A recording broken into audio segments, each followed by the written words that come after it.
Lockdown பீரியடில் கிட்டத்தட்ட 5-6 மாதங்களாக ஆலயம் திறக்கப்படாத ஒரு சூழ்நிலையிலும் தேவனுடைய ஊழியத்தை செய்வதற்கு வேண்டிய கிருபையை தேவனை ஒவ்வொருவருக்கும் தந்தார், எனக்கு தந்தார்.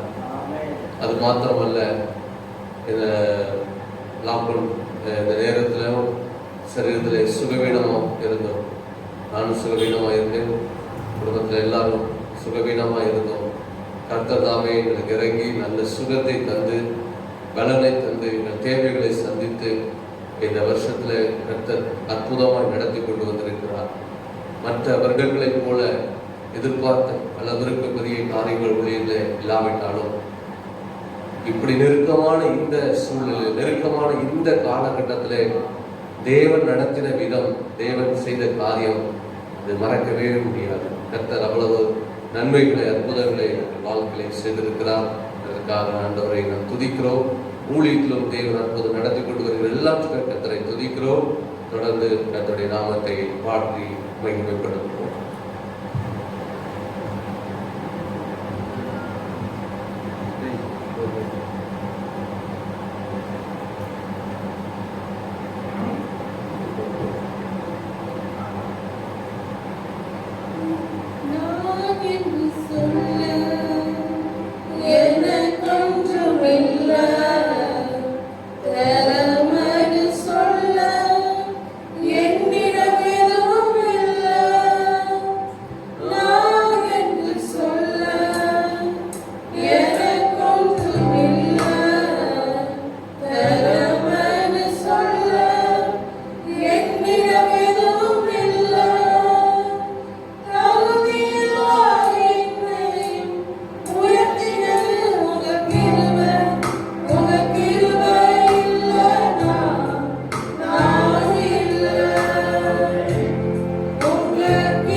விசேஷமாக இந்த லாக்டவுன் பீரியடை நாங்கள் எதிர்பார்க்காத ஒரு ஆசீர்வாதத்தில் இந்த கார் வாங்க தேவன் உதவி செய்தார்.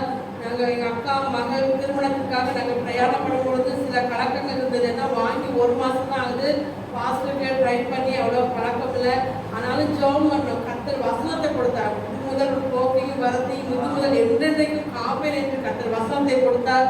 அதற்கு பிரகாரமாக கண்டினியூஸாக 12 hours ட்ரை பண்ண தேவன் நமக்கு வேண்டிய பலனை தந்தார். என் கைகளை போருக்கும் என் இதழ்களை யுத்தத்துக்கும் படிப்பிக்கிற தேவன் அவர். எனவே வேண்டிய கிருபையை தந்து நாங்கள் சுகமாய் போய் இந்த காரியங்களாக முடித்து மீண்டுமாய் சுகமாய் இந்த ஊழியர்களுக்கு வந்து சேர கர்த்தரை பாராட்டின கிருபை பெரியது.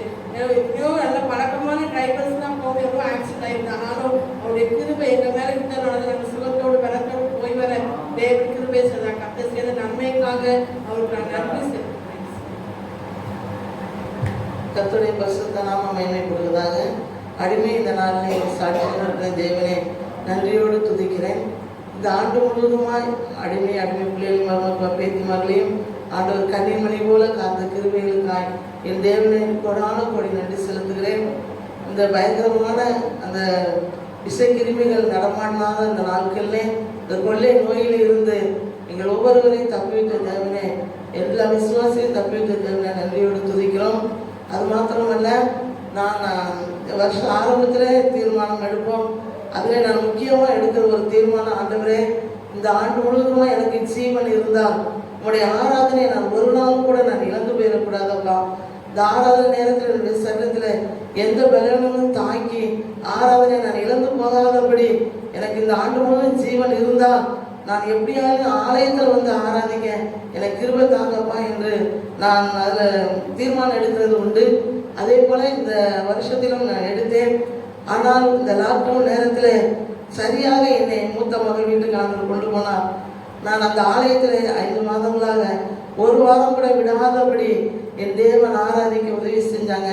அப்புறம் இங்கே வந்து இந்த ஆண்டவருடைய ஆலயத்தில் வந்து தேவனை ஆராதிக்க இந்த ஆண்டு இந்த நாள் கடைசி வாரம் முழுவதுமாய் என் தேவன் அவரை ஆராதிக்க எனக்கு தந்த ஜீவன் பேலன்ஸ் சுகம் ஆரோக்கியத்துக்காக நான் ஒரு வாரம் கூட விடாதபடி ஆராதனைக்கு கடந்து வர என் தேவன் செய்த அந்த பெரிய கிருபைக்காய் என் தேவனை கொடான கொடி நன்றி செலுத்துகிறேன். அது மாத்திரமல்ல, என்னுடைய பேத்தினுடைய திருமணத்துக்காக நாங்கள் காத்திருந்து செபித்தோம். நல்ல ஒரு ஊழியக்காரரை ஆண்டவர் ஆயத்தப்படுத்தி தந்தது மாத்திரமல்ல, திருமண ஆராதனையும் திருமண காரியங்கள் எல்லாவற்றையும் போக்கையும் வரத்தையும் என் தேவன் பொறுப்படுத்த நடத்துகிற தேவனுக்கு நன்றி செலுத்துகிறேன். அது மாத்திரமல்ல, நாங்கள் பொறாமையினால இதை நினைக்கல. நான் நினைத்தது என்னன்னா, என்னுடைய குடும்பத்தில் நிறைய பேர் கார் வச்சிருக்காங்க. ஆனால் என்னுடைய பேச்சு திருமணத்துக்கு எல்லாரும் அவங்க சொந்த காரில் வருவாங்க. ஆனால் என் பிள்ளைகள் ஆண்டவரே வாடகை காரில் வர நமக்கு சித்தமானால் வரட்டும், அப்படி இல்லைன்னா ஒரு செகண்ட் ஹேண்டாக ஒரு நல்ல ஒரு கார் எங்களுக்கு கிடைக்கணும் என்று நான் ஜெபித்தேன். ஆனால் அவங்க ஜெபித்தது எனக்கு தெரியாது. ஆனால் என்கிட்ட காரியத்தை வைத்து நான் என்னுடைய தகுதிக்கு தக்க நான் செகண்ட் ஹேண்டாக எப்படியாவது ஒன்று கிடைக்கணும்னு சொல்லி நான் ஜெபம் பண்ணேன். கர்த்தர் நீ நினைக்கிறதுக்கும் வேண்டிக் கொள்வதற்கும் அதிகமாய் கிரியை செய்கிற தேவன் இந்த ஆண்டிலே என் தேவன் பிள்ளைகளுக்கு நல்ல ஒரு புதிய காரியம் வாங்க என் தேவன் செய்த கிருபைக்காக என் தேவனுக்கு எவ்வளவு நன்றி சொல்ல எப்படி நன்றி சொல்லனே தெரியாது. அவ்வளவா என் தேவன் பிள்ளைகளை நடத்தி வர கிருபைகளுக்காக நன்றி செலுத்துகிறேன். எனக்கு தந்த வாக்கு தத்தத்தின்படி என்னுடைய பிள்ளைகளை ஆண்டவர் நடத்தி வருவதற்காக என் தேவனை நன்றியோடு துதிக்கிறேன். இந்த ஆண்டு முழுவதுமாய் எங்கள் குடும்பம் 2 குடும்பத்தையும் ஆண்டவர் ஆசீர்வதித்தாங்க. 2 பிள்ளைகளுடைய ஊழியத்தையும் ஆசீர்வதித்தாங்க.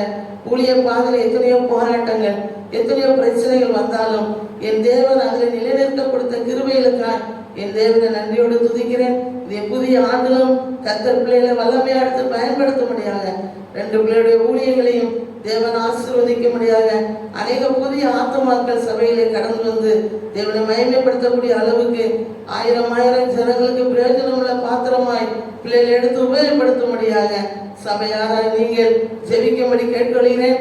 அது மாத்திரமல்ல, என்னுடைய பேச்சினுடைய ஊழியத்துக்காக நீங்கள் ஜெபித்துக் கொள்ளுங்கள். எங்களுடைய தலைமுறைகள் ஊழியங்கள் செய்யறது குறித்து நாங்கள் சந்தோஷப்படுகிறோம். ஆனாலும் நீங்களும் உங்களுடைய பிள்ளைகளை ஊழியத்துக்காக அர்ப்பணித்து நாங்கள் பெற்ற சந்தோஷத்தை நீங்கள் அனுபவிக்கும்படியாக நானும் ஜெபிக்கிறேன். நீங்கள் உங்கள் பிள்ளைகளுக்காக ஜெபித்து பிள்ளைகளை ஊழியத்துக்கு அர்ப்பணிக்க நீங்கள் உதவி செய்ய முடியாது ஜெபித்து இந்த சாட்சியை முடிக்கிறேன். கர்த்தர் தானே சாட்சி ஆசீர்வதிப்பாராக. ஆமென்.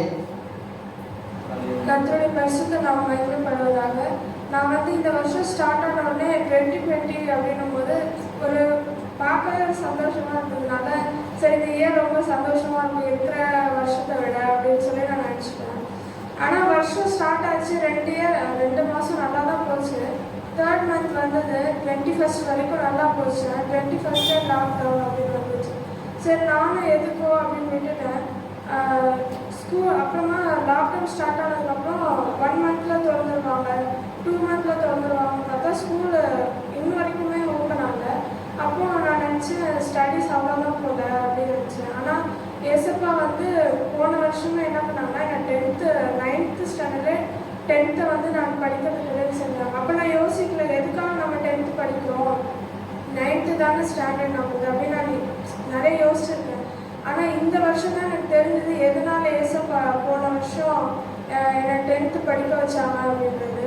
அப்புறம் இந்த வருஷம் ஃபுல்லாக ரிவிஷன் பண்ணுறதுக்கும் ஏசப்பா உதவி செஞ்சாங்க. நான் இந்த வருஷம் யோசிச்சு பார்க்கல நான் ஞானஸ்தானம் எடுப்பேன், எதுவுமே நான் யோசிச்சு பார்க்கல. நான் இது வரைக்கும் இந்த வருஷத்துக்கு முன்னாடி வரைக்கும் நான் எப்படி இருந்தேன்னா ஏதோ பைபிள் படிப்பேன், ஏதோ ப்ரேயர் பண்ணுவேன், அப்படியே தான் இருப்பேன்.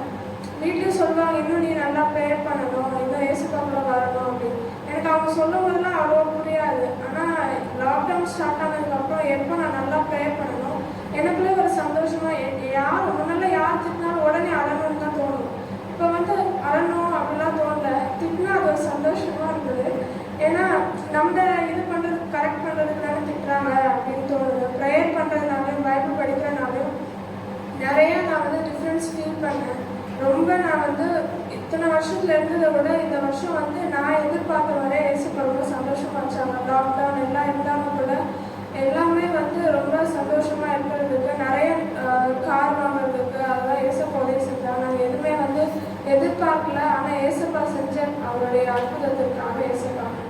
அடுத்த வருடம் 2020 புது வருடம் தொடங்கும் போது அந்த வருடத்தில் அந்த வருடம் முழுவதும் எப்படி இருக்கும்னு தெரியாது.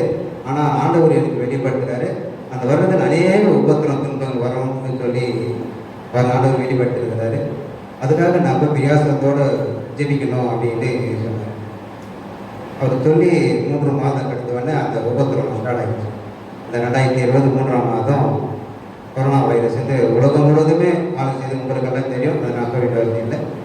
அது மத்தியில் எவ்வளோ ஜனங்கள் இந்த கொரோனா வைரஸால் பாதிக்கப்பட்டு இருக்கிறாங்க, எவ்வளோ பேர் மருந்தி இருக்கிறாங்க, எவ்வளோ ஜனங்கள் மருந்து ட்ரீட்மெண்ட் ஒன்றும் நடந்து கொண்டு தான் இருக்குது.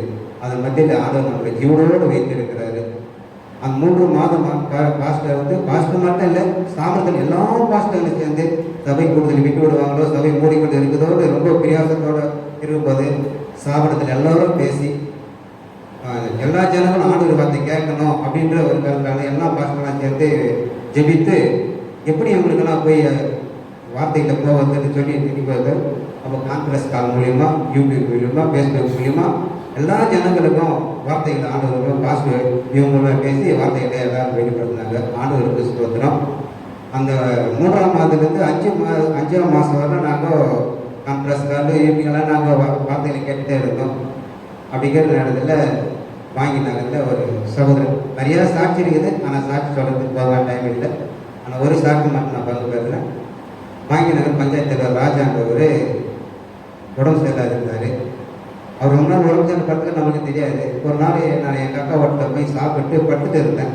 அப்போ ஜனங்கள்லாம் வந்துட்டு போயின்னு வந்துட்டு இருக்கிறாங்க. ஏன் இவனை வந்துட்டு போயின்னு இருக்கிறாங்களே, வெளியூர்காரனை வராங்களே அப்படின்னு நான் வந்து வெளியே பார்த்தேன். பார்த்தாக்கா ஜனங்க அவங்க வீட்டை சுற்றி நின்று இருந்தாங்க. அப்போ அவங்க தங்கச்சி கேட்டாங்க, ஏன் எல்லாம் வந்து போயிட்டு இருக்கிறாங்கன்னா, இந்த மாதிரி அண்ணனுக்கு உடம்பு சரியில்லை, ஏன்னா இந்த மாதிரி ப்ராப்ளம் ஆர்ட் வால் வந்து 2 வீக் ஆகிடுது.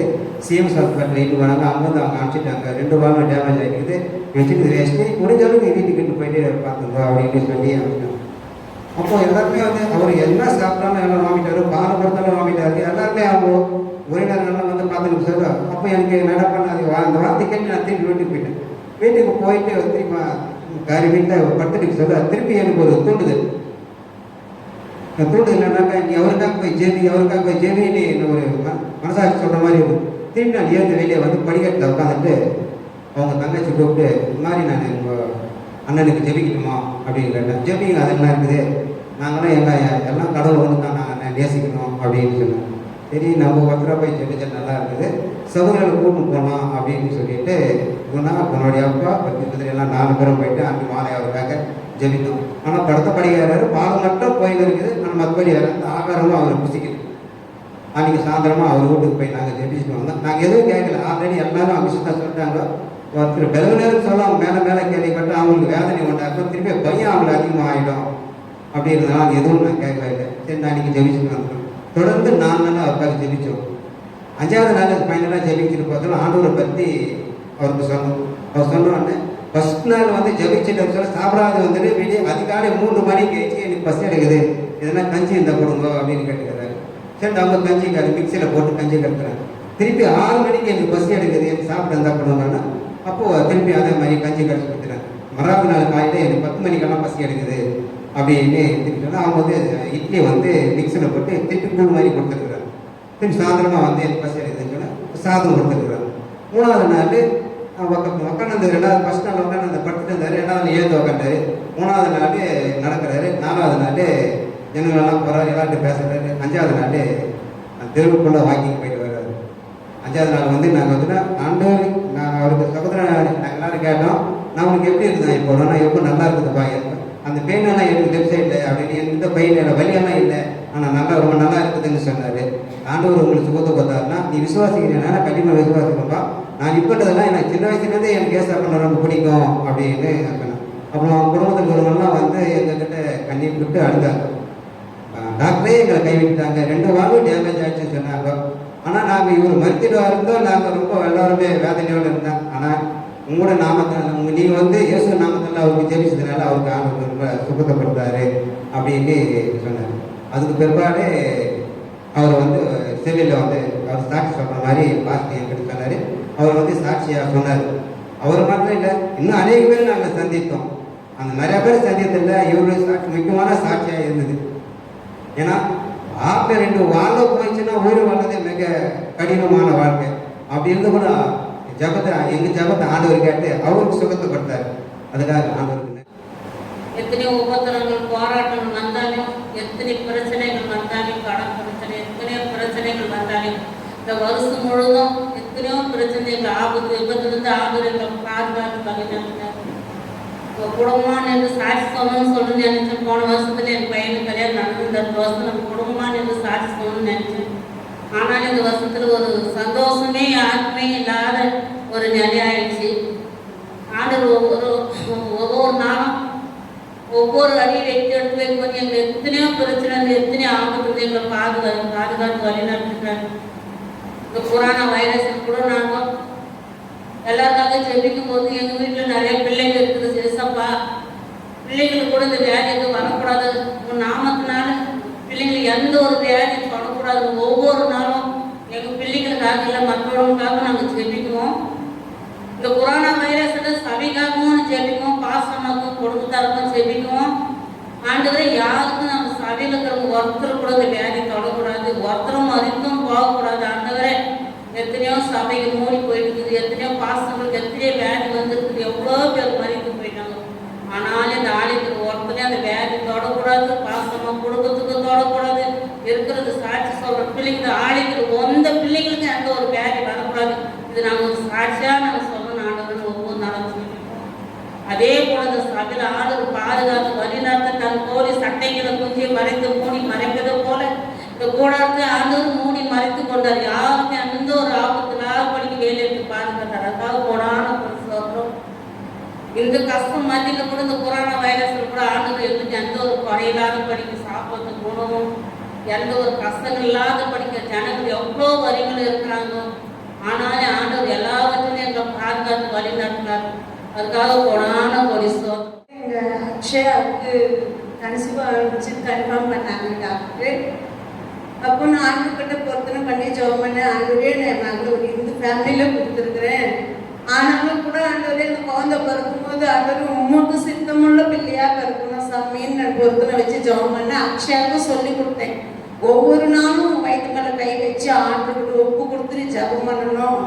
நீ எப்படி கிறிஸ்துவ மகளாக வளர்ந்த, ஆனாலும் கூட நீ இந்து குடும்பத்தில் நீ கல்யாணம் பண்ணிக்கினாலும் உன் குழந்தைய ஆண்டுகிட்ட ஒப்பு கொடுத்து ஒவ்வொரு நாளும் ஜெபம் பண்ணு நான் சொல்லி கொடுத்தேன்.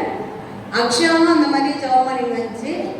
அப்புறம் எங்கள் வீட்டில் ஒரு பெரிய பிரச்சனை ஆகிட்டு அதில் பயந்த அக்ஷயாவுக்கு 3 மாதம் இருக்கும்போது பீரியட் ஆயிடுச்சு. ரொம்ப பயந்து அழுந்துச்சு அக்ஷயா. அப்போ எங்கே தந்துச்சு. நான் சொல்லி ஜெபம் பண்ணேன்.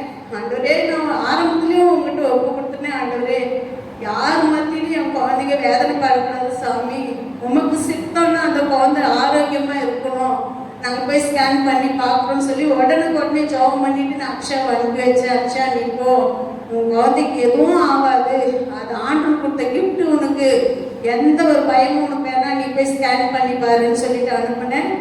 ஸ்கேன் பண்ண இடத்துல சொன்னாங்க குழந்தை ஹார்ட்பீட்டெல்லாம் நல்லா இருக்கு, நீங்கள் எதுவுமே பயப்பட தேவையில்லை, சிலருக்கு அந்த மாதிரி ஆபத்தை தான், நீங்கள் தைரியமாக இருங்கன்னு சொன்னாங்க. அப்புறம் அக்ஷயாவுக்கு டெய்லி வாரத்துக்கு 2 இன்ஜெக்ஷன் போட்டு 7 மாதம் வரையுமே இன்ஜெக்ஷன்ல இருந்துச்சு. நான் ஒவ்வொரு நாளும் சொல்லி ஜெபம் பண்ணேன். ஏசப்பா கன்சீவாக இருக்கிறவங்க அதிகமாக ஊசி மாத்திரை மருந்து எடுக்கக்கூடாதுன்னு வாங்கோ, ஆனாலும் மக அதிகமாக ஊசி மாத்திரை மருந்து எடுக்கிறாண்டவரே, அந்த குழந்தைக்கு எந்த ஒரு பிரச்சனையும் இல்லாத ஒரு சுக பிரசவத்தை நீங்கள் கொடுங்க ஆண்டவரேன்னு நானும் ஜெபம் பண்ணுவேன். அக்ஷயாவுக்கும் சொல்லி கொடுப்பேன். ஒவ்வொரு நாளும் சுக பிரசவம் வேணும் ஆண்டவரே, இன்னைக்கு ஆண்டவர்கிட்ட நீ கேட்கணும் அப்படின்னு எங்கள் மருமகனுக்கும் சொல்லுவேன். நீயும் ஜெபம் பண்ணணும்ப்பா, நீயும் ஜெபம் பண்ணி ஆண்டவர்கிட்ட கேட்டு கணவன் மணி ஒரு மணி ஆவியோடு நீங்கள் கேட்கணும், அப்போ தான் ஆண்டவர் உங்களை ஆசீர்வதிப்பாரு நான் சொல்லி கொடுப்பேன். அப்புறம் அக்ஷயாவுக்கு சீமந்தம் பண்ணிட்டு அந்த வாரத்துலேருந்து இடுப்பு ஸ்டார்ட் ஆயிடுச்சு. வாரத்தில் 3 நாள் 4 வாரம் 4 ஹாஸ்பிட்டலுக்கு நான் கூட்டிகிட்டு போனேன். 3 நாள் அங்கங்கே அடுக்கம்பாரிக்கு அனுப்பினாங்க. 3 நாள் மேல் சனமத்தில் 3 நாள் வச்சுருந்தேன். மேல் சனமத்தில் 3 வாரம் 3 நாள் வச்சுருந்தேன். எனக்கும் ஒரு பயம், ஆனாலும் கூட நான் ஜபத்தில் உறுதியாக இருந்தேன். ஏசப்பா நான் உமக்கு ஆரம்பத்துலேருந்தே நான் ஒப்பு கொடுத்துட்டேன் சாமி, அது என் பிள்ளை இல்லை, உமக்கு சித்தமான பிள்ளையா அது பிறக்கணும், எங்கள் மருமக எங்கள் சம்மந்தி குடும்பமெல்லாம் ஒரு இந்து ஃபேமிலியாக இருந்தாலும் கூட நான் உமக்கு ஒப்பு கொடுத்துருக்குறேன் ஆண்டவரே, எங்கள் மருமக இதன் மூலியமா ரட்சிக்கப்படணும் ஆண்டவரே அப்படின்னு ஒவ்வொரு நாளும் நான் சொல்லி ஜெபம் பண்ணி கண்ணீரோட ஜெபம் பண்ணேன். அப்புறம் அந்த கடைசி வாரத்தில் அங்கே ஒரு நர்ஸ் இருந்துன்னு சொன்னாங்க, நீங்கள் ஜெபம் பண்ணுறீங்க ஆனாலும் கூட ஆண்டவருக்கு உங்கள் மேலே கருணை இல்லையே, நீங்கள் அழுகுறீங்க அப்படின்னு சொன்னாங்க. நான் சொன்னேன், ஆண்டவர் நாங்கள் அழுதாலும் எங்கள் கண்ணீரை பார்ப்பாரு, எங்கள் கண்ணீரை துடைக்கிற தேவனாக இருக்கிறாரு, எல்லாத்தையும் சந்திப்பாருன்னு நான் தைரியத்தோடு சொன்னேன். அப்புறம் அக்ஷாவை 3:30 மணிக்கு பிரசவ வார்த்தை கூட்டிகிட்டு போய் செக் பண்ணிவிட்டு 5 மணி வரைக்கும் டைமு, இங்கே டெலிவரி ஆனால் தான் நாங்கள் பார்ப்போம், ரொம்ப கிரிட்டிக்கலாக இருக்கிறாவோ நார்மலாக ஆச்சுன்னா பார்க்குறோம், அப்படி இல்லைன்னா நாங்கள் ஆம்புலன்ஸ் வர வச்சுருவோம்னு சொல்லிட்டாங்க. அப்புறம் எனக்கும் ரொம்ப அழ வந்துச்சு. மறுமணின்னு போயிட்டு ஒரு மரத்தாண்ட உட்காந்து அழுந்து ரொம்ப கதறி ஜெபம் பண்ணேன். ஏசப்பா, நான் மறுபடியும் அந்த அடுத்த ஹாஸ்பிட்டலில் நான் காலை வைக்கக்கூடாது சாமி, என் குழந்தை நிறைய பயப்படுறாரு, அந்த ஹாஸ்பிட்டலுக்கு போனாலே அவளுக்கு பிபி எதுனா அதிகமாக ஆகிடும் சாமி, எங்களுக்கு எந்த ஒரு பிரச்சனையும் வரக்கூடாதுன்னு என்னால் எவ்வளோ முடியுமோ அவ்வளோ நான் கண்ணீரோட கதறி ஜெபம் பண்ணிட்டு, அப்புறம் நான் ஜெபம் பண்ணி முடிக்கும் போது அக்ஷயா வீட்டுக்காரர் வந்து சொன்னாங்க, அண்ணி அக்ஷயாவுக்கு டெலிவரி ஆகிற கண்டிஷனே இல்லை, ஆம்புலன்ஸுக்கு ஃபோன் பண்ணிட்டாங்க சிஸ்டர்னு சொன்னாங்க. நான் சொன்னேன், சதீஷ் நீ பயப்படாத, ஆம்புலன்ஸ் வரட்டும், வந்தாலும் கூட அக்ஷயா அந்த ஆம்புலன்ஸில் காலை வைக்க மாட்டா, அவளுக்கு இந்த ஹாஸ்பிட்டலில் தான் ஆண்டவர் சுகப்பிரசவத்தை கொடுப்பாரு, நான் பெரிய சாட்சியா நிற்ப நீ வெண்மனா பாருங்க, எப்படி ஆண்டி நீங்கள் இவ்வளோ தைரியமாக இருக்கிறீங்கன்னு. ஆமாம், ஆண்டவர் ஒரு காரியத்தோடு முன்குறித்திருக்கிறாரு, கண்டிப்பாக நான் ஒரு பெரிய சாட்சியாக நிற்பேன், உங்கள் குழந்தையோட போய் நான் எங்கள் சர்ச்சில் பெரிய சாட்சி நான் சொல்லுவேன் நான் தைரியமாக சொன்னேன். அக்ஷாவை பிரசவ வார்டில் கூட்டின்னு போனாங்க. கரெக்டாக 5:15 ஆம்புலன்ஸ் வந்து நின்றுச்சு. 5:15 அக்ஷாவை 5:15 ஆம்புலன்ஸ் வந்துச்சு. 5:10 அக்ஷா பிரசவ வார்டில் போகுது. எல்லாரும் நானும் வெளியே நின்று ஜெபம் பண்ணுறேன், எங்கள் வீட்டுக்காரருக்கு சொல்லி கொடுக்குற ஜெபம் பண்ணுங்க, நீங்களும் ஜெபம் பண்ணுங்க. அக்ஷயா வீட்டுக்காரருக்கு சொன்னேன், நீயும் ஜெபம் பண்ணுப்பா, ஆண்டவர்கிட்ட கேட்கறதுல உங்களுக்கு என்ன தயக்கம், எல்லாத்தையும் சந்திக்கிற தேவ நபர், எல்லாத்தையும் நேர்த்தியா செய்கிற தேவ நபர், நீங்க என்ன மனுஷன் வெளியா போய் உதவி கேட்கறீங்க, ஆண்டவர்கிட்ட தானே கேட்கறீங்க. நான் அழுந்து அந்த பிரசவாடி எதிர்த்து நின்று ரொம்ப அழுந்து ஜெபம் பண்ணி நிற்கிறேன். 5:30 ஆச்சு, 6 ஆச்சு. நர்ஸ் சொல்லிச்சு 6:50 நான் பார்த்தேன் அக்ஷயாவுக்கு. 6:50க்கும் பிரசவ டெலிவரி ஆகலைன்னா ஆம்புலன்ஸ் வெயிட் பண்ணுது, நாங்கள் ஏற்றி அனுப்பிடுவோம் அப்படின்ட்டாங்க. அப்பயும் என் மனசுல தளர்விட்டு, ஆண்டவரே ஏன் எனக்கு இந்த சோதனை, ஆண்டவரே நான் என்ன விரோதமான காரியம் நான் செஞ்சேன்னா தயவா நீங்க மன்னிங்க ராஜா, நான் என்ன பாவம் பண்ணியிருந்தாலும் நீங்க தயவா மன்னிங்க சாமி, சுகப்பிரசவத்தை நீங்க கட்டளிடுங்க தகப்பனே, இது மூலியமா என் மருமக பெரிய சாட்சி சொல்லணும், பெங்களூர்ல இருக்கிறவங்களுக்கெல்லாம் போய் எங்க மாமியார் ஜபம் பண்ணாங்கன்னு சொல்லணும் சாமின்னு எவ்வளோ கதறி ஜபம் பண்ணேன். 7 மணி ஆச்சு, 7:15 ஆச்சு. 7:25க்கு சுகப்பிரசவத்தை கொடுத்தாரு ஆண்டவர். ஆண்டவர்கிட்ட பெரிய சாட்சின்னு சொன்னேன். அக்ஷா சொன்னேன், ஏசப்பா நன்றி ஆண்டவரேன்னு சொல்லு, உன் குழந்தை ஒரு சுகத்தை கொடுத்துருக்கிறாரு, பெரிய ஒரு அற்புதமா செஞ்சிருக்கிறாரு ஆண்டவர்னு சொன்னேன். அப்பயும் நர்ஸ் சொல்லிச்சு, குழந்தைய வந்து 1/2 hour நாங்கள் வைக்கணும் இன்பெட்டில், குழந்தை நார்மலாக இருந்தால் பார்ப்போம், இல்லை தாயும் பொண்ணு நாங்கள் ஆம்புலன்ஸில் ஏற்றிடுவோம்னு சொன்னாங்க. அப்பயும் நான் அக்ஷா சொன்னேன், அக்ஷா நீ ஆம்புலன்ஸில் காலை வைக்க மாட்டாங்க, குழந்தை ஆம்புலன்ஸில் ஏறாது, நீ ஆண்டவர்கிட்ட ஜெபம் பண்ணு, அவங்க மனுஷி, நம்ம தேவன் பெரியவர், எல்லாரும் மத்தியிலும் நம்மளை அற்புதமாக வழி நடத்துவார், நீ பேர் ஜெபம் பண்ண அக்ஷயான்னு. பிரசவால அக்ஷயா அழுந்து ஜெபம் பண்ணிச்சு, எசப்பா நமக்கு விரோதமான கல்யாணம் நான் பண்ணிக்கினேன் இந்து பிரகாரம், இருந்தாலும் கூட ஆண்டவரே நான் என் கணவனோட நான் சாட்சியா சொல்றேன்னு சொல்லி அக்ஷயாவும் பொருத்தனை பண்ணி ஜெபம் பண்ணிச்சு. இன்னைக்கு வரலையும் என் இந்த குழந்தைக்கு எந்த ஒரு பிரச்சனையும் வரல, ஆண்டவர் அவ்வளோ ஒரு அற்புதமா ஒரு சுகத்தோடு வழி நடத்தி வந்திருக்கிறாரு. ஆண்டவர் கொடான கொடி எங்களையும் என் குடும்பத்தையும் பிள்ளைகளை கனிமொழி கோடி காத்து வந்த தேவனுக்கு கொடா கொடி நன்றி. இந்த வருஷத்துல எத்தனையோ பாடுகள், எத்தனையோ துன்பங்கள் கூட குடும்பத்தை ரொம்ப வழிநடத்தி வந்தாரு. எவ்வளோ கஷ்டம் குடும்பத்தில் இருந்தாலும் யார் முன்னாடி வெக்கப்பட்டு நிற்காதபடி நாங்கள் இருந்தோம். அது கடவுளுடைய சித்தம் தான். பிள்ளைகளுக்கு அடிக்கடிக்கு உடம்பு சரியில்லாதாயிடும், இருந்தாலும் நைட்டில் உட்காந்து ஜோம் பண்ணோம். நாங்கள் எந்த சூழ்நிலையில் இருக்கிறோம் உங்களுக்கு தெரியும் கர்த்தாவே. காலையில் பசங்களுக்கு நல்ல ஆரோக்கியத்தை சுகத்தை நீங்கள் தரணும் அப்படின்னு ஜெபம் பண்ணுவோம். காலையில் எழுந்து பார்த்தா பசங்களுக்கு நல்ல ஒரு ஆரோக்கியத்தை கொடுப்பாரு. அதே மாதிரி எனக்கு கொஞ்ச நாள் விசிங் ப்ராப்ளம் இருந்துச்சு, எந்த வேலையும் செய்ய முடியாது. இந்த மாதிரி கிளைமேட் எல்லாம் சுத்தமாக உடம்பே ஆகாது, ஏந்திரிக்கவே முடியாது. அதனால கொஞ்சம் ஒரு 5-6 டேப்லெட் போட்டால் தான், முன்கூட்டியே போட்டால் தான் கொஞ்சம் உடம்பு நல்லாயிருக்கும். இருந்தாலும் இப்போ ஒரு 2-3 மாசமா சுத்தமாக எல்லாத்தையும் ஆயிடுச்சு. கொடி நன்றி கடவுளுக்கு. எங்கள் குடும்பம் இன்னமும் இதில் தான் இருக்கிறாங்க. நீங்கள் எல்லாரும் ப்ரேயர் பண்ணுங்க. நான் வருஷம் அதை தான் சொன்னேன். நாங்கள் எப்படியாச்சும் குடும்பமாக வந்து நாங்கள் உங்களுக்கு நாங்கள் சாட்சியாக நிற்கணும் கர்த்தாவே அப்படின்னு நான் வருஷம் ப்ரேயர் பண்ணுறேன். இன்னும் அது நடக்கலை, நடக்கணும்னு நம்புகிறேன். எல்லாரும் சபையாக சேர்ந்து ப்ரேயர் பண்ணுங்க. அதோடைய பர்சனம் காத்து வந்திருக்காக, அவர் செய்த நன்மைகளுக்காக நான் எவ்வளோ நன்றி சொன்னாலும் அதுக்கு ஈடாகாது. இந்த பாடலை பாடும்போது எனது விளைவை கர்த்தர் ஒரு இருளிலிருந்து என்னை கர்த்தர் வெளிச்சத்துக்குள்ளாக கர்த்தர் என்னை கொண்டு வந்தால் அது என்னால் உணர முடியும். என்று சொன்னால் இந்த ஜனவரி 1ஆம் தேதி நான் ரொம்ப என்னோட வாழ்க்கை நெருக்கப்படும் போது, அந்த மாதிரி சூழ்நிலைக்கு நான் தள்ளப்படும் போது பாஸ்டங்க வாக்குத்தத்தை அந்த கார்டு கொடுக்கும்போது நான் வந்து ஜெபிச்சுட்டு இருந்தேன். நான் ஜெபிச்சுட்டு இருக்கும்போது அந்த கார்டை எனக்கு அவனோட வார்த்தை எனக்கு வந்தது, பயப்படாதே நான் உனக்கு துணையாக இருக்கிறேன் என்று வாக்குத்தத்தை கர்த்தர் கொடுத்தார். அந்த வார்த்தை இந்த வருடம் முழுவதும் கர்த்தர் எனக்கு துணையாக நின்று எல்லா காரியத்தில் எனக்கு அற்புதம் கர்த்தர் செய்து கொண்டார். ஒரு மரண கட்டுகள் என்னை சூழ்ந்து கொள்ளும் போது அவர் எனக்கு துணையாக நின்று எல்லாவற்றிலும் கர்த்தர் என்னை விடுதலை கர்த்தர் செய்தார். வேற யாரை என்னால் எனக்கு யார் எந்த ஒரு விடுதலை செய்ய முடியல. ஆனால் கர்த்தர் தான் எனக்கு விடுதலை கொடுத்தார்.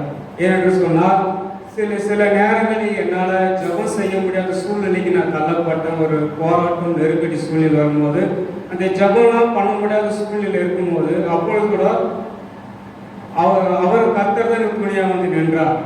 இப்போ இந்த லாக்டவுன் பீரியட் இருக்கும்போது கூட நான் சபையில் அனுதினம் நான் ஜெபித்துட்டு இருப்பேன். வேதத்தோடு கூட அதிகமாக வாழ்வதற்கு கர்த்தர் எனக்கு கிருபை செய்தார். கர்த்தரோட வசனம் சொல்றது, கர்த்தரை ருசித்து பாருங்கள் அவர் ரொம்ப நல்லவர் என்று. அந்த பாத்திரை பார்த்து தொடர்ந்து நான் படிக்கிறேன்னா அந்த ருசியில பாத்திரத்தை நான் கற்றுக்கொள்வதற்கு தேவன் எனக்கு கிருபை செய்தார்.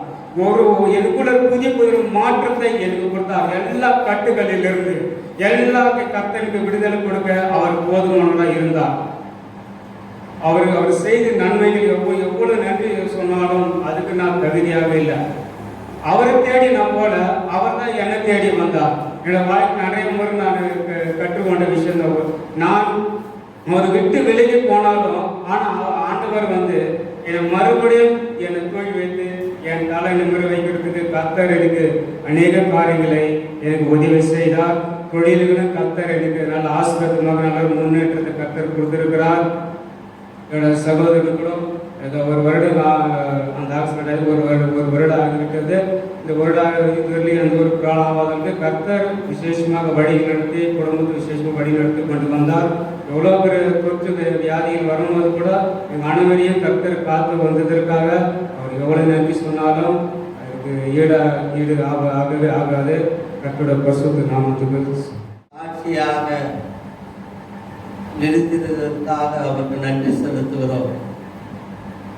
கர்த்தர் செய்த எல்லா நன்மைகளையும் நினைத்து பார்க்கிற இந்த நல்ல நேரமாக இருக்கிறது. கர்த்தர் நம்மை தாயின் கருவுக்கு தோன்றுவதற்கு முன்பாகவே என் குடும்பத்தை தெரிந்து கொண்டு ஏற்ற வேலையிலே தாயின் கருவிலே என்னை புறப்பட பண்ணி இந்த நாள் மட்டும் எனக்கு நல்ல சுக பலன் ஆரோக்கியத்தை கொடுத்து நடத்தி வந்த தேவாதி தேவனாகிய கர்த்தருக்கு நாங்கள் நன்றி உள்ளவர்களாக இருக்க வேண்டும். ஆகவே இந்த வேலையில் அவருக்கு நன்றி செலுத்தும்படியாகவும் அவருடைய நாமத்தை துதிக்கும்படியாகவும் தான் நாம் வந்திருக்கிறோம். ஆகவே கர்த்தர் எங்கள் குடும்பத்துக்கு செய்த நன்மைகளை நாம் நினைத்து பார்க்கும்போது அது ஏராளமாக இருக்கிறது. அதையெல்லாம் நம்ம சொல்ல முடியாது. ஏனென்றால் அவர் நமக்கு நல்ல ஒரு ஜீவனை கொடுத்திருக்கிறார். இம்மட்டுமாக தாங்கி நடத்தி வந்த என் தேவனாகிய அவர் இனிமேலும் அவர் நடத்துவார் என்று நாங்கள் விசுவாசித்து அவரை நாங்கள் இந்த நாளிலே துதிக்கிறோம்.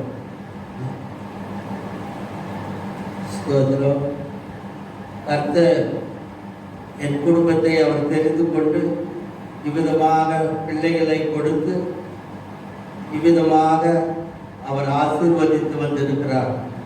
ஆகவே கர்த்தர் ஏற்ற வேலையில எனக்கு என்னத்தை தர வேண்டும் என்று அவர் விரும்பினாரோ அவ்விதமாக அவர் சித்தத்தின்படிதான் எங்களை நடத்தி வந்திருக்கிறார். எங்களுடைய சித்தத்தின்படி அல்ல, அவர் விரும்புகிறபடிதான் என்னை நடத்தி இருக்கிறார்.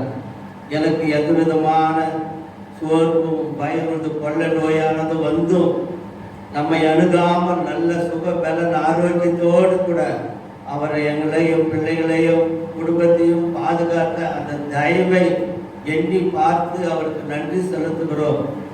அல்லேலூயா. இப்படியாக அவர் எனக்கு நன்மை செய்தபடியினால அவர் துதிக்கிறோம். இனி வரும் நாட்களிலும் அந்த புதிய வருடத்திலும் அவர் கிருபை எங்களிலே பெருகும்படிக்கும் அவரை நான் கிட்டி சேர நான் ஆயத்தமாக தீர்மானம் பண்ணியிருக்கிறோம்.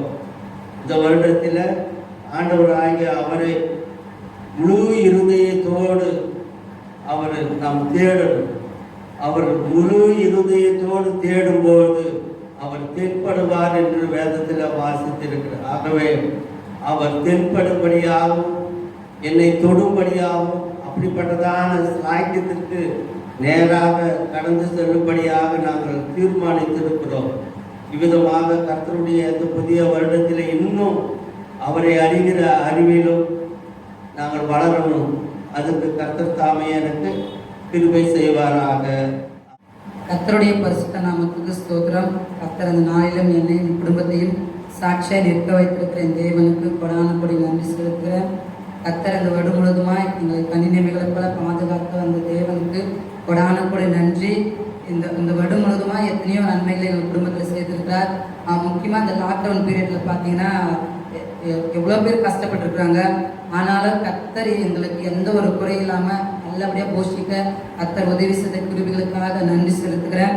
அது மாத்திரமில்லை, பிள்ளைகள் வாழ்க்கையில் எத்தனையோ பலவீனங்கள் வந்தாலும் கர்த்தர் நல்ல புது பலனை கொடுத்து நல்ல சுகத்தோடு ஜீவனோடு வைத்திருக்கிறேன். தேவனுக்கு கொடான கொடி நன்றி எடுக்கிறேன்.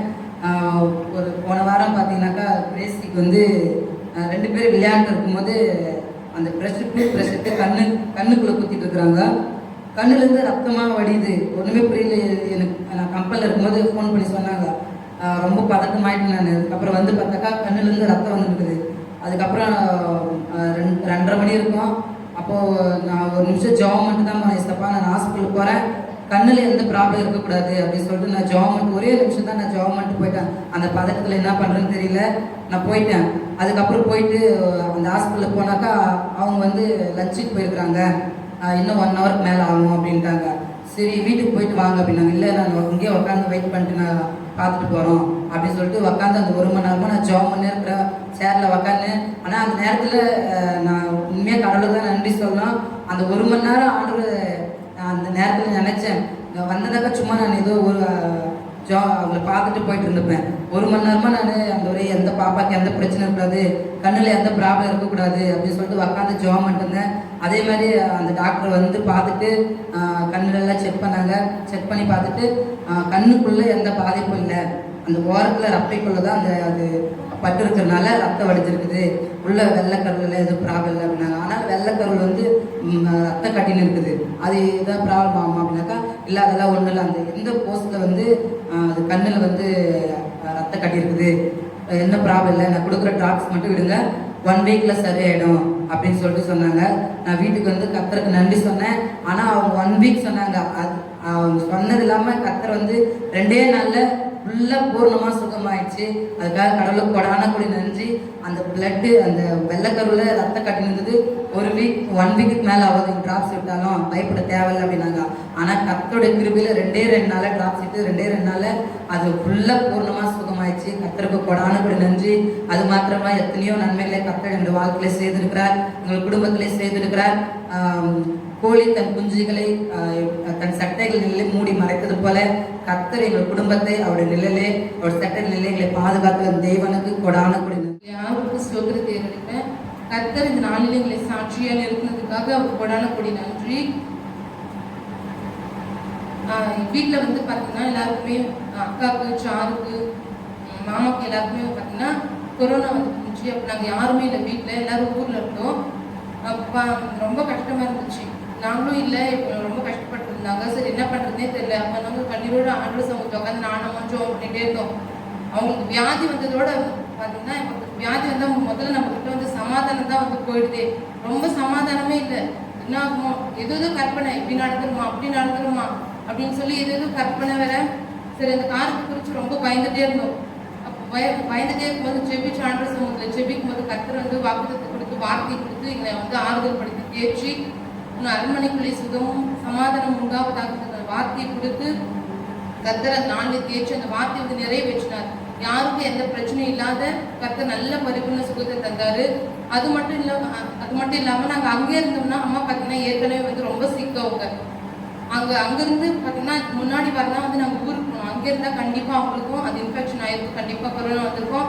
அப்படி இல்லாமல் அந்த வயசான காலத்தில் அவங்களை கர்த்தர் வந்து எங்களை பாதுகாத்து எங்களை கண்ணி மணி போல பாதுகாத்தார். எல்லா தேவைகள் நாங்கள் நினச்சி கூட பார்க்காத எல்லா காரியங்களையும் கர்த்தர் எங்கள் வாழ்க்கையில் நிறைவேற்றிருக்கிறாரு. எல்லா தேவைகளையும் சந்தித்து எங்களை போஷித்து எங்களை எவ்வளோ அழகாக வந்து கர்த்தர் வந்து எங்களை வழி நடத்திருக்கிறாரு. இப்போ அடுத்து பார்த்தீங்கன்னா என் தங்கச்சிக்கு வந்து டெலிவரிக்காக டேட் கொடுத்துருந்தாங்க. வந்து சென்னையில் ஒர்க் பண்ணுறதுனால ஏற்கனவே கொரோனா அந்த இதில் தான் இருந்தாங்க, ஹாஸ்பிட்டலில் ஒர்க் பண்ணுறதுனால. அப்போ அவங்களுக்கு பயம் இருந்துச்சு ரொம்ப. அது கன்சீவ் ஆனதுலேருந்து நாங்கள் தொடர்ந்து ஜெபிச்சுட்டே இருந்தோம். இசப்பா நீங்கள் தான் ஒரு பாதுகாப்பு, நீங்கள் தான் ஏதோ எந்த பாதிப்பு வராமல் நீங்கள் பாதுகாத்து கொள்ளணும் அப்படின்னு சொல்லி. இப்போ டேட் கொடுக்கும்போது கொரோனா டெஸ்ட் எடுக்கணும்னு சொல்லி போன வாரத்துக்கு சொல்லிட்டு இருந்தாங்க. சரி போய் நாங்கள் சிஎஸ்டி செக் பண்ணும்போது போய் டெஸ்ட் பண்ணோம். அப்போவும் ஜெபம் பண்ணேன், இசப்பா நீங்கள் தான் எங்களுக்கு உதவி செய்யணும் அப்படின்னு சொல்லி ஜெபம் பண்ணும்போது கர்த்தர் வந்து நெகட்டிவ் அப்படின்னு சொல்லி வந்து குழந்தைய வந்து கர்த்தர் கொடுத்துருக்கிறாரு. கர்த்தர் வந்து நல்ல குழந்தையும் தாயும் பிரித்து எடுத்து நல்ல சுகபத்திரமா இருக்கும் கர்த்தர் உதவி செஞ்சார். அதுக்காக கர்த்தருக்கு கோடான கூடிய நன்றிகளை ஏறெடுக்கிறேன். கர்த்தருடைய பரிசுத்த நாமத்துக்கு ஸ்தோத்திரம். எங்கள் வீட்டில் பார்த்தீங்கன்னா அப்பாவுக்கு, எனக்கு அம்மாவுக்கு வந்து ஃபஸ்ட்டு அப்பாவுக்கு தான் ஃபீவர் இருந்துச்சு. அப்புறம் அப்பாவுக்கு 1 வீக்காக ஃபீவர் இருந்துச்சு. அதுக்கப்புறம் தான் எனக்கு லைட்டாக கோல்டு, ஃபஸ்ட்டு தொண்டை வலி இருந்துச்சு, கோல்டு, அப்புறம் கோல்டு வந்துச்சு. அது என்னால் முடியவே. அப்புறம் சீனியர் கிளாஸ் இருந்துச்சு, அதில் கூட என்னால் உட்கார முடியல. ரொம்ப டம் பிடிச்சி உட்காந்து முடிச்சு என்னால் ஒன்றும் முடியல. போய் நான் படுத்துட்டேன். யாருக்குமே சொல்லலை. ரொம்ப பேக் பெயின் ஆயிடுச்சு. ரொம்ப அம்மா கிட்ட கூட சொல்லாமல் என் கண்ணில் ரொம்ப தண்ணியாக வந்துச்சு. ரொம்ப அழுந்தேன். என்னால் முடியல இசப்பா, எனக்கு ரொம்ப வலிக்குது இசப்பா அப்படின்னு அழுந்தேன். அப்புறம் பார்த்தீங்கன்னா அப்புறம் மறுநாள் வந்து ஃபீவராக இருந்துச்சு. நாங்கள் சரி எதுக்கும் நம்ம கொரோனா டெஸ்ட் எடுத்துடலாம் அப்படின்னு சொல்லிட்டு நானும் அம்மா அப்பா எல்லாம் போனோம் கவர்மெண்ட் ஹாஸ்பிட்டலுக்கு. போனோம். அங்கே வந்து சரி நீங்கள் கோல்டுன்னு சொன்னோடனே நீங்கள் வந்து கோவிட் டெஸ்ட் எடுத்துருங்க அப்படின்னு சொன்னாங்க. நாங்கள் போயிட்டு கோவிட் டெஸ்ட் எடுக்க போகும்போது அரை மனசாக தான் போனோம். கோவிட் டெஸ்ட் எடுக்க போகும்போது அங்கே இருக்கிறவங்க சொன்னாங்க, இல்லை கோவிட் டெஸ்ட் எடுத்தாலே 15 நாள் தனிமைப்படுத்திடுறாங்க, இல்லாத நோய் கூட வந்துடுது அப்படின்னு சொல்லிட்டு அங்கே இருக்கிறவங்க சொன்னாங்க. சரி வேண்டாம் அப்படின்னு சொல்லிட்டு நாங்கள் ரொம்ப நாள் இன்னும் யோசிச்சுட்டே இருந்தோம். அப்புறம் அப்பா இல்லை வேண்டாம், நானா பரவாயில்ல இருந்துருவேன், நீங்கள் இருக்க மாட்டீங்க அப்படின்னு சொல்லிட்டு வீட்டுக்கு போயிட்டோம். அதுக்கப்புறம் அம்மா எல்லாம் ஆயெல்லாம் ப்ரேயர் பண்ணாங்க. அப்பா வந்து தனியாக அந்த ரூமில் இருந்தாங்க, நானும் அம்மாவும் அந்த ரூமில் வேற ரூமில் இருந்தோம். என்னால் கொஞ்சம் படுக்க முடியல, உட்கார முடியல, அவ்வளோ பாடி பெயினாக இருந்துச்சு. கொஞ்சம் கூட முடியல. இசப்பா எனக்கு சுகத்தை தாங்க இசப்பா, நீங்கள் எனக்கு சுகத்தை தந்தீங்கன்னா நான் உங்கள் மத்தியில் சாட்சியாக இருப்பேன் இசப்பா அப்படின்னு நான் ப்ரேயர் பண்ணேன். படுக்கையில ரொம்ப அழுந்து ப்ரேயர் பண்ணேன். அதுக்கப்புறம் எனக்கு வந்து ஒரு 2 நாள் தான் ஃபீவர் இருந்துச்சு. அதுக்கப்புறம் 2 நாள் எல்லாமே எனக்கு சரியாக போயிடுச்சு. ஆனால் அப்பாவுக்கு மட்டும்தான் 2 வீக் இருந்துச்சு. அப்பாவுக்கும் சரியாக போயிடுச்சு, அம்மாவுக்கும் சரியாக போயிடுச்சு. நாங்கள் ஹாஸ்பிட்டலுக்கு போகாமே கர்த்தர் வந்து எங்களுக்கு நல்ல ஒரு கொடுத்தாரு.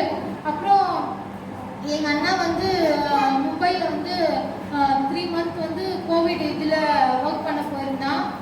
அவன் நல்லா தான் ஒர்க் பண்ணான். பட் ஆனால் அவன் வீட்டுக்கு வரத்துக்கு 1 வீக் முன்னாடி வந்து கோவிட் டெஸ்ட் எடுக்க சொன்னாங்க.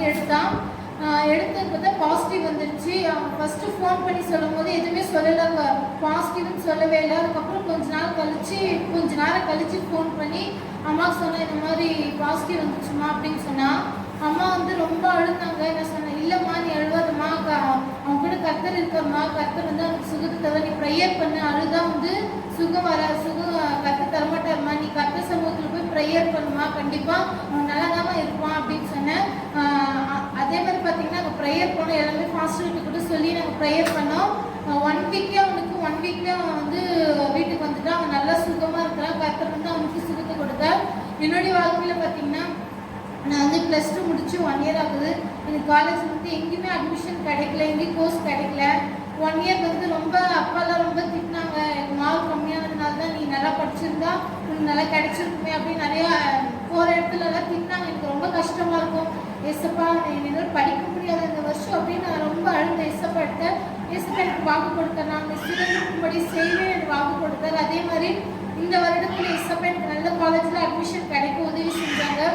எனக்கு ஜனவரி 1 காலேஜ்னு சொல்லியிருக்காங்க. ஏசப்பா எனக்கு துணையாக இருந்து இந்த காலேஜ் ஃபீஸ் கட்டுறதுக்கும் ஏசப்பா எல்லா தேவையிலும் சந்தித்தாலே இருக்கு. இனிமேலும் என் குடும்பத்தை வந்து இந்த லாக்டவுன் டைமில் வந்து ஒரு குறைவு இல்லாமல் எங்களை எல்லாம் நிறைவாக எங்கள் ஏசப்பா எல்லா தேவையிலும் சந்தித்தாங்க. எல்லா தேவையிலும் சந்திங்க நல்ல சுக வளர்ச்சி உங்களோட குடும்பத்தை ஏசப்பா இதனால சாட்சி நிறுத்தினதுக்காக கொடி நன்றிகள் ஏறேன். கர்த்தர் அந்த வருடம் முழுவதும் குடும்பத்தை கண்ணின் மணி போல என்னை காத்து கிருபைக்காக ஆண்டவருக்கு நான் நன்றி செலுத்துகிறேன். இந்த லாக்டவுனில் கூட எங்களுக்கு எவ்வளோ ஆண்டவரே எங்களுக்கு ரொம்ப அருமையாக எங்களை நடத்தின, ஒரு குறையில்லாமல் கூட எங்களை ரொம்ப நல்லா நடத்தினாரு. ஆண்டவருக்கு நான் எவ்வளோ நன்றி சொன்னாலே போதாது, அவ்வளோ நன்மை செஞ்சார் ஆண்டவர். நான் ஒவ்வொரு வருஷமா இந்த மேடை மேலே ஏறி சொல்லும்போது நான் குடும்பமாக வந்து சாட்சி சொல்லணுன்ட்டு ரொம்ப வேதனைப்படுவேன். ஆனாலும் வருஷம் அப்படிதான் வேதனைப்படுவேன். ஆனாலும் ஒரு நேரத்தில் கண்டிப்பாக ஆண்டவர் குடும்பமாக வருவன்ட்டு நான் நம்பிக்கையோடு இருக்கிறேன். கண்டிப்பாக ஆண்டவர் உதவி செய்வார். அதே போல தான் பிரேமா கூட அந்த 12வது படிக்கிறப்போ ரொம்ப கஷ்டப்பட்டான். எனக்கு கிளாஸே எடுக்கிறதில்ல, நான் எப்படி தான் படிக்க போகிறேன்னே தெரியல, எப்படி பாஸ் பண்ணனே தெரியலன்னு சொல்லுவேன். ஆனாலும் நான் அப்போ சொல்லுவேன், நீ ஆண்டவர் மேல நம்பிக்கை வை, யார் மேலேயும் நம்பிக்கை வைக்காத, கர்த்தர் கண்டிப்பா உனக்கு ஏற்ற காலத்துல ஒரு உதவி செய்வாருன்னு நான் சொல்லுவேன். கண்ணீரோடு நானும் ஜெபம் பண்ணுவேன். ஆனாலும் கம்மியா மார்க் இருந்தாலும் கர்த்தர் அவரை பாஸ் பண்ண கர்த்தர் உதவி செஞ்சார். அவருடைய கிருபைக்கு நான் நன்றி சொல்றேன். அது மட்டும் இல்லாம எங்களுக்கு எவ்வளோ தேவையெல்லாம் இருந்துச்சு, தேவையெல்லாம் சந்திச்சாரு. இந்த லாக்டவுனுக்கு இந்த விஷ கிருமிகள் எதுவும் எங்களை 2வது படி எங்களை காத்து கொண்டாரு. ரொம்ப அருமையா எங்களை எந்த ஒரு கஷ்டம் இல்லாமல் கூட இந்த வருஷத்தை ரொம்ப நல்லபடியா வச்சாரு. ஆண்டவருக்கு நான் நன்றி செலுத்துறேன். கர்த்தருடைய பரிசுத்த நாமத்துக்கு மகிமை உண்டாவதாக. நான் இது வரைக்கும் சாட்சியே சொன்னது கிடையாது. பாஸ் நிறைய கேம்புக்கெல்லாம் கூப்பிட்டு போயிருந்தாரு. எனக்கு கேம்புக்கு கூப்பிட்டு போய் கூட எல்லாருக்குமே அபிஷேகம்லாம் கிடைக்கும். ஆனால் எனக்கு ஒரு முறை கூட கிடைக்காது. நான் சாட்சி சொல்லவும் பயப்படுவேன். நான் எதுவுமே சொல்ல மாட்டேன், அமைதியாகவே இருப்பேன். ஆனால் ஒரு முறை பாஸ் வந்து ஒரு ஊழியக்காரர் வந்தார். எனக்கு வந்து 10th +1 படிக்கிற வரைக்கும் நான் சாப்பாடு சாப்பிட்டேன்னா ஒன்று வாங்கி எடுத்துவேன், இல்லைன்னா மோஷன் போயிடுவேன். என்னால் சாப்பிட முடியாது. சாப்பிட்டாக்கா ஸ்கூலில் சாப்பிடணும்னு எனக்கு பசி எடுக்கும். ஆனால் சாப்பிடவே மாட்டேன். நான் வாங்கி எடுத்துக்கணும்னு பயத்துலேயே நான் சாப்பிடாமே இருப்பேன். என்னால் கை காலம் உதிர எடுக்கும். நான் ஜோம் பண்ணுவேன், ஜோம் பண்ணிட்டு. ஆனால் இன்னைக்கு அந்த பாஸ் வந்து ஜோம் பண்ணாங்க, அபிஷேகம் நான் நிறைய நம்பினேன். நிறைய அபிஷேகம் என்னால் நிற்க முடியாத அபிஷேகம். நான் சொல்லலாம் சாட்சி சொல்லணும்னு எனக்கு இருக்கும். ஆனால் ஒரு மாதிரி பயமா இருக்கும். ஆனால் எனக்குள்ள இருக்கும், ஏன்னா அற்புதம்லாம் செஞ்சார் ஏசப்பா. ஒரு முறை கூட சாட்சி சொல்லலையே அப்படின்ட்டு எனக்கும் ஒரு மாதிரி இருக்கும். ஆனால் எனக்கு நிறைய அபிஷேகம் கிடைச்சதுனால எனக்குள்ள ஒரு ஃபீல் பண்ணேன். நான் இப்போ நிறைய சாப்பிடுவேன், டைமுக்கு நல்லா சாப்பிடுவேன். நான் எவ்வளோ வேதனைப்பட்டிருக்கேன். தூங்குறப்ப எனக்கு தற்கொலை என்னெல்லாம் வரும். செத்து போயிடு 2 வருஷமா எனக்கு அப்படி இருக்கும். நான் எத்தனை முறை நான் அப்பா அம்மாவுக்கு கஷ்டம் கொடுப்பேன், நான் சொன்ன பேச்சு கேட்க மாட்டேங்கிறேன் அப்படின்ட்டு நானே நினச்சிப்பேன். நான் தனியாக தான் இருப்பேன், கிளாஸ்ல கூட யார் கூடவே பேச மாட்டேன், தனியாக இருப்பேன். நான் எவ்வளோ யோசிச்சிருக்கேன், நான் எல்லாருக்குமே டார்ச்சர் தான் கொடுப்பேன் அப்படின்ட்டு. அன்னைக்கு நான் கேம்புக்கு கூட்டு போய் அபிஷேகம் கிடைக்கலாம், ஆனால் நம்ம சர்ச்லேயே எனக்கு எவ்வளோ அபிஷேகம் கிடைச்சிது. நான் நிற்க முடியாத அபிஷேகம் எனக்கு கிடைச்சது. எனக்கு சுகத்தை எனக்கு ஏசப்பா கொடுத்துருக்குறாரு. ஏசப்பாவுக்கு நன்றி செலுத்துறேன். நான் சிஎம்சிக்காக நான் டெஸ்ட் முடிச்சுட்டு நான் ரொம்ப ஆசையாக இருந்தேன். அப்ளிகேஷன்லாம் போட்டேன் அப்பா. நான் என்ட்ரன்ஸ் எக்ஸாம் எழுதுனேன், ஆனால் ஈஸியாக தான் இருந்தது, அதனால எனக்கு கிடைக்கல. நான் ஜோம் பண்ணிகிட்டே இருந்தேன். நான் இந்த ஜோம் பண்ணுவோம் பைபிள் படிப்பேன், ஆனால் எனக்கு படிக்கணுமேன்றதுக்காக நான் சர்வன் படிச்சுட்டு விட்டுருவேன். ஆனால் எனக்குள்ள தோணுச்சு பாஸ்ட் பேசுறதுலாம் எனக்கு யூஸ்ஃபுல்லாக இருந்தது. அப்போ எனக்கு தோணுச்சு என்ன நான் கடமைக்கு படிக்கிற மாதிரி இருக்குது அப்படின்ட்டு. புரியலனா கூட உட்காந்து ஒரு வசனத்தை 2-3 அது படிக்கணும் அப்படின்ட்டு 15 வசனமா படிக்க ஆரம்பித்தேன். அதுக்கப்புறம் திரும்ப படிக்க ஆரம்பித்தேன். திரும்பவும் படிக்கிறப்போ எனக்கு அது எனக்குள்ள பேசுகிற மாதிரி இருந்தது. நான் இப்போ தினமும் நான் இந்த ஒரு வருஷமா 8 மணிலேருந்து 9 மணி வரைக்கும் நான் ஜோம் பண்ணணும் நிறுத்ததே கிடையாது. 1.5 மணி நேரமா கூட தவண்டிடும்.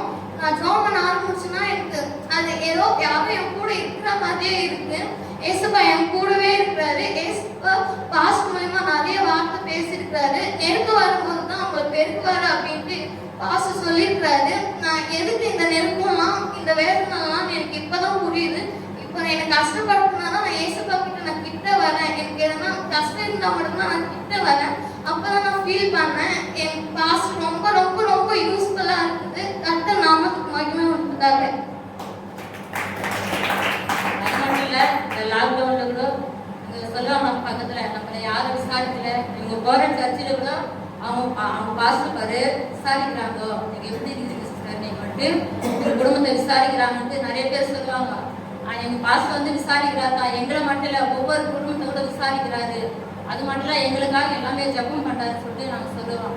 அப்போ அவங்க சொல்லுவாங்க, எங்களுக்கு வந்து காசுக்காக தான் பார்க்குறாங்க, இங்கே காசுன்னு தான் சொல்கிறாங்க. ஆனால் நீங்கள் போகிற ஆலயத்தில் பரவாயில்ல நீங்கள் அப்படின்னு எல்லாரும் சொல்லுவாங்க. ஆனால் எப்பவுமே நான் அது ஒரு பெருமைக்காக சொல்லலை. எப்பவுமே பாஸ்டர் வந்து எங்களை விசாரிக்கிறாங்க, எப்படி இருக்குங்க சிஸ்டர், உங்களுக்கு எப்படி இருக்குதோ, நல்லா இருக்கிறீங்களா, சுகமாக இருக்கிறா, எப்பவுமே விசாரிக்கிறாரு. ஏன்னா எங்களில் குடும்பத்தில் ஒருத்தராக இருக்கிறாரு. அது மட்டும் இல்லாமல் எங்களுக்கு தேவைகளுக்காக ஆண்டவர் பாஸ்டர் மூலியமா எங்களுக்கு உதவி செஞ்சாரு. அது ஏன் ஒரு பெருமைக்கு நான் சொல்ல வரல, எனக்கு உள்ளத்தில் படிச்சு எனக்கு விசாரிக்கிறாரு. அது எங்களுக்கு என் குடும்பத்தில் ஒருத்தராக இருக்கிறான்னு நான் நம்புறேன். இவ்வளவு ஆண்டு அற்புதத்தை செஞ்சார், இனியும் செய்வார்ன்ற நம்பிக்கையோடு இருக்கிற ஆண்டு ஸ்தோத்திரம் செலுத்துகிறேன். இந்த வருடத்தின் கடைசி ஞாயிற்றுக்கிழமையில் ஆண்டவர் சாட்சி சொல்லும் அப்படின்னு சொல்லிட்டு ஃபேமிலியாக வந்து சொல்கிறவங்களெல்லாம் சொல்லுங்களும் பாஸ்டர் மூலிமா இந்த ஒரு தருணத்தை ஆண்டவர் நம்மளுக்கு தந்திருக்கிறார். அவருடைய பரிசுத்த நாமத்துக்கு ஸ்தோத்திரம். இந்த 2020 எல்லாருக்குமே, நம்மளுக்கு மட்டுமில்லை, ஒரு குடும்பத்துக்கு மட்டுமல்ல, எல்லாருக்குமே, நடுத்தர மக்களுக்கு, அன்றாட உழைக்கிற மக்களுக்கு மிக கேள்விக்குறியாகவும் வேதனையாகவும் தான் இருந்தது. எங்களுடைய குடும்பத்திலும் கஷ்டம்தான். அப்படியாப்பட்ட கஷ்டத்தில் கடன் பிரச்சனைகளில் மாட்டிக்கொண்டோம். அந்த பிரச்சனையில் எங்கள் பொண்ணுக்கு கல்யாணம் வேற இதாகி மாற்றியிலே நாங்கள் அதுக்கு முன்னே எல்லாம் செஞ்சிட்டோம். ஆனால் அந்த ஏப்ரலில் வரும்போது யாரும் வெளியே போகாட்டு உள்ளே வரப்பட்டு ரொம்ப நெருக்கம். என்ன பண்ணுறதுனே தெரியல. எல்லாரும் சொல்கிறாங்க இந்த கல்யாணத்தை நிற்க வச்சுருங்க அப்படின்னு எல்லாம் சொன்னாங்க. என்ன பண்ணுறதுனே தெரியல. அப்புறம் எங்கெங்கேயோ அனுமதி கேட்கலாம், அவங்கக்கிட்ட போலீஸ்கார்கிட்ட கேட்கலான்னு யார் யாரும் என்னென்னவோ சொல்கிறாங்க. அங்கே கேட்கலாம், எங்கே கேட்கலாம் அப்படின்னு சொல்லிட்டு சரின்னு சொல்லிட்டு தெரிஞ்சவங்க பாஸ்டர் இருக்கிறாங்க. அவங்களுக்கு அந்த வேனுக்கு தான், அந்த வேனுக்கு போயிட்டு நான் போய் திருமணம் முடிச்சு அவன் 2 குடும்பம் சேர்த்து பார்த்தா வேனை கூட போக முடியாது, வெளியே போனால் அடிக்கிறாங்க அப்படின்ற ஒரு ஆளுங்க ஜனங்க பேசுகிற வச்சுல எங்களுக்கு இன்னும் பயமாயிடுச்சு. கல்யாணம் நிறுத்த போகிறது அப்படின்னு சொல்லிட்டு இந்த மாப்பிள்ளை வீட்டுக்காரர் எங்கெங்கேயோ கேட்குறாங்க, அவங்களும் கேட்கல. அப்புறம் என்னடா பண்ணுறதுன்னு சொல்லிட்டு ரொம்ப வேதனையாக அந்த கல்யாணம் கொடுங்க என்னடான்னு யோசனையாக ரொம்ப கவலையாகும். அதுக்கப்புறம் செய்தி மூலமாக அவங்க குடும்பம் மட்டும் செஞ்சுக்கலாம், ஒரு 30 பேர் 40 பேர் 30 பேர் அவ்வளோதான், அதுக்கு மேலே வரக்கூடாதுன்னு சொல்லிட்டு சொல்லி எங்களுக்கு ஜனங்கள் மூலமாக அந்த இதெல்லாம் சொன்னாங்க. சரின்னு சொல்லிட்டு நாங்கள் என்ன பண்ணோம், அந்த கல்யாணத்துக்கு நாங்களே அந்த கல்யாணம் நடக்குமோ நடக்காதுன்னு சொல்லிட்டு பயந்து போனோம். அந்த நான் நைட்டெல்லாம் தூக்கம் இல்லை. அன்றைக்கி காலையில் அன்றைக்கி கல்யாணம் நடக்கிற அந்த நைட்டு நான் ஜெபிக்கிறேன். ரொம்ப வேதனையாக இருக்குது எனக்கு. என்னடா எப்படி போனால் போலீஸ்காரன் அடிக்கிறானுங்க, வதிக்கிறானுங்க, பிடிச்சிக்கிறானுங்க, என்னடா பண்ணுறது, ஒரே வேதனை, வெளியே சொல்ல முடியல நான். அப்புறம் ஜெபம் பண்ண ஆண்டவர்கிட்ட, ஆண்டவரே ஸ்தோத்திரம்னு சொல்லிட்டு ஒரு அதிகாரம் 2 அதிகாரம் பைபிள் படித்து ஸ்தோத்திரம் பண்ணிட்டு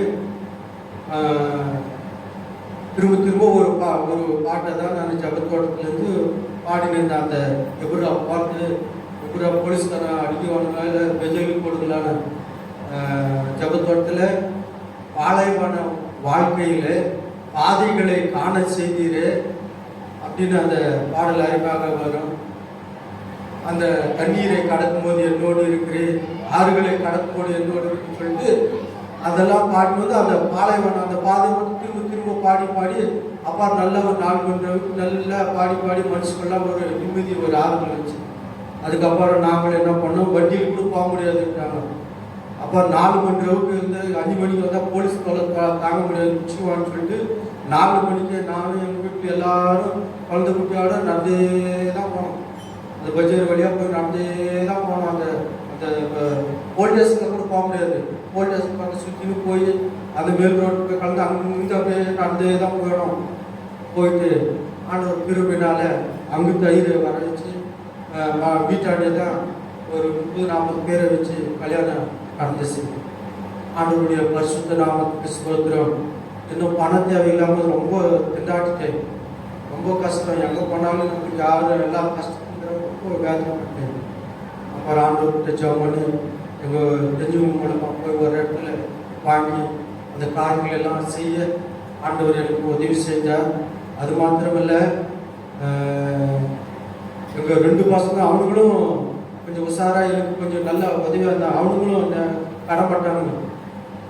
எங்கேயோ கடன் வாங்கி அவனுக்கு ஒரு பக்கம் அந்த கடத்தை தெரிவித்து அவங்களும் முயற்சி பண்ணி அவங்களும் ஒரு பக்கம் செஞ்சாங்க. 2 பேர் ஒரு பக்கம் அவங்க முடிஞ்சது அவங்க செஞ்சாங்க, என்னால் முடிஞ்சது நான் செஞ்சு நல்ல மாதிரி அந்த திருமணத்தை ஆண்டவர் நடத்தி கொடுத்தார். ஆண்டவருடைய பரிசுத்த நாமத்துக்கு ஸ்தோத்திரம். அது மாத்திரமல்ல, எங்கள் குடும்பத்தில் உணவுகள்லாம் ரொம்ப பெஜார்பட்டு உட்காந்துக்குவோம். அவன் வட்டி காசுக்கு அவன் கொடுக்கலாம், ஆளுக்கு மேலே சொல்லி அனுப்புவான் பேஜார். அது வேறு. ஆண்டவர் எல்லாவற்றிலும் எங்களை குறைவில்லாமல் நடத்தினார். இதுக்கெல்லாம் காரணம் என்னன்னு சொன்னால், ஆண்டவர் நம்ம ஜெபிக்கிறதுனால தான் நம்மளுக்கு ஆண்டவர் உதவி செஞ்சார். நம்முடைய பக்தி நான் நினச்சிக்கிட்டு ஆசை மூலியமாக சில நல்ல அருமையான வார்த்தைகளை நான் கேட்டு அதை மனதில் வைத்துக் கொள்வேன். நிறையா முறை ஒரு இந்த ஞாயிற்றுக்கிழமை ஆராதனையில் பிரசங்கம் பண்ணுவது பார்க்கலும் இந்த திலேஸ் மூலமாக, இந்த வேத ஆராய்ச்சி மூலமாக, இந்த பைபிள் ஸ்டடி மூலமாக பேசுவார் பாரு.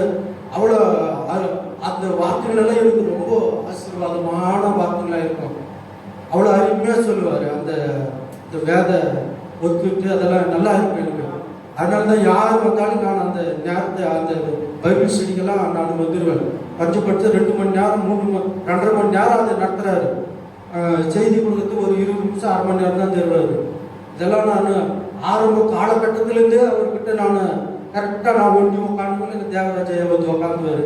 ஏன்னு சொன்னால் அந்த அளவுக்கு அந்த சத்தியத்தை கேட்க எங்களுக்கு அது வித்தியாசமாக சொல்லுவார். கடந்த வாரத்தில் போன வாரத்தில் அது முன்ன வாரத்தில் கூட சொன்னார், ஆண்டவர் வெளியரங்கமாக ஜெபமான பயன்படுத்துவார். அதுக்கு முன்னாடி உள்ளறையில் அந்த ரகமாக ஜெபிக்கும் போது நீ பயன்படணும், அந்த நேரத்தில் ஜெபிக்க தவறப்படாது அப்படின்னு நல்லா சொன்னார். அது மாதிரி வார்த்தைகள் நிறையா எனக்கு பிரயோஜனமாக இருந்தது. என்னை ஸ்டடி பண்ணிக்கிறதுக்காக அதெல்லாம் எனக்கு ரொம்ப பிரயோஜனமாக இருந்தது. ஆண்டவருடைய நாமத்துக்கு ஸ்தோத்திரம். அது மாத்திரமல்ல, இன்னும் நிறைய காரியங்களை நான் கற்றுக்கொண்டு இருக்கிறது. வெளியே சொல்ல முடியல. இருந்தாலும் இது வரைக்கும் பாஸ்டர் கிட்ட எனக்கும் உங்களுக்கு எவ்வளோ ஒரு இது இருந்தாலும் நான் அவர் எந்த அளவுக்கு மனசில் நான் நினைக்கிறதே இல்லை. அவர் வேலையை அவர் செய்கிறார், அவ்வளோதான். நம்மளுக்கு முடிஞ்சது நாம் செய்யணும் தான் நினைக்குவேன், நல்லா இருக்கணும்னு தான் நினைக்குவேன். இந்த எனக்கு இன்னும் ஒரு மனசில் என்னன்னா, காலையில் ஒரு ஜபத்துக்கு ஒரு 4 பேர் 5 பேர் வந்தால் கூட போதுமே அப்படின்ற ஒரு ஏக்கம் நிறைய இருக்குது. நம்ம ஒட்டியே வந்தால் ஜனங்க தப்பு தப்பாக பேசுகிறான். நம்ம விசுவாசிகளே சொல்கிறான், இவனுக்கு என்ன ஆச்சு, அவனுக்கு அப்படி ஆச்சு, இவன் அதனால தான் அங்கே வரானு ஒன்றும் புரிஞ்சிக்கவே மாட்டாங்க நம்ம ஜனங்க. இதெல்லாம் பிசாசுடைய தந்தரன்னு தெரிய மாட்டாங்க. ஏசப்பா பாரு, அவர் நல்லது செஞ்சு அவன் பிசாசு பிடிச்சவன் கட்டணும்னு சொன்னாங்க. எளியாவும் அப்படிதான் சொன்னாங்க, யோசப்பும் அப்படிதான் சொன்னாங்க. எல்லாரும் அவங்க நல்லதான் செய்கிறாங்க. ஆனால் சாலமோன் திரும்பியும் சொந்த மகன் அப்சலோம் தாவீதுக்கு விரோதமாக என்ன சொல்கிறான், போய் சொல்கிறான். அதெல்லாம் படிச்சு பார்த்தீங்கன்னா தெரியும். ஆனால் அந்த உத்தமனாகிய தாவீதுக்கு விரோதமாக என்னென்னோ பண்ணா, சூழ்ச்சி வேலாச்சா ஒன்றும் இல்லை. அது மாதிரி தான் ஜனங்க தப்பா சொல்றதை தான் நம்புறாங்களே காட்டியும் ஆண்டவரே நம்ப மாட்டாங்க. சபையோட வந்து ஜெபிக்கும், ஆண்டவரை புரிஞ்ச காட்டிவிட ஒரு 4 அதிகாரம் படிச்சா 1 மணி நேரம் காலையில் அந்த நேரம் செலவிட்டா போதுன்னு நினைக்கிறேன். நான் வேற ஒன்றும் நினைக்கல. இது வேணும் அது வேணும் நான் நினைக்கவே இல்லை. அப்படி செய்யும்போது அவருக்கும் ஊழியருக்கு கொஞ்சம் நல்லா இருக்கும். ஊழியர் முக்கியமாக அந்த பாதுகாப்புக்காக தான் நான் ஜெபிக்க ஊழியக்காரர் பொண்ணு ஆகப்படும் தான் என் உள்ளத்தில் அதிகமான ஒரு உந்துதல் இருந்துனே இருக்கும்.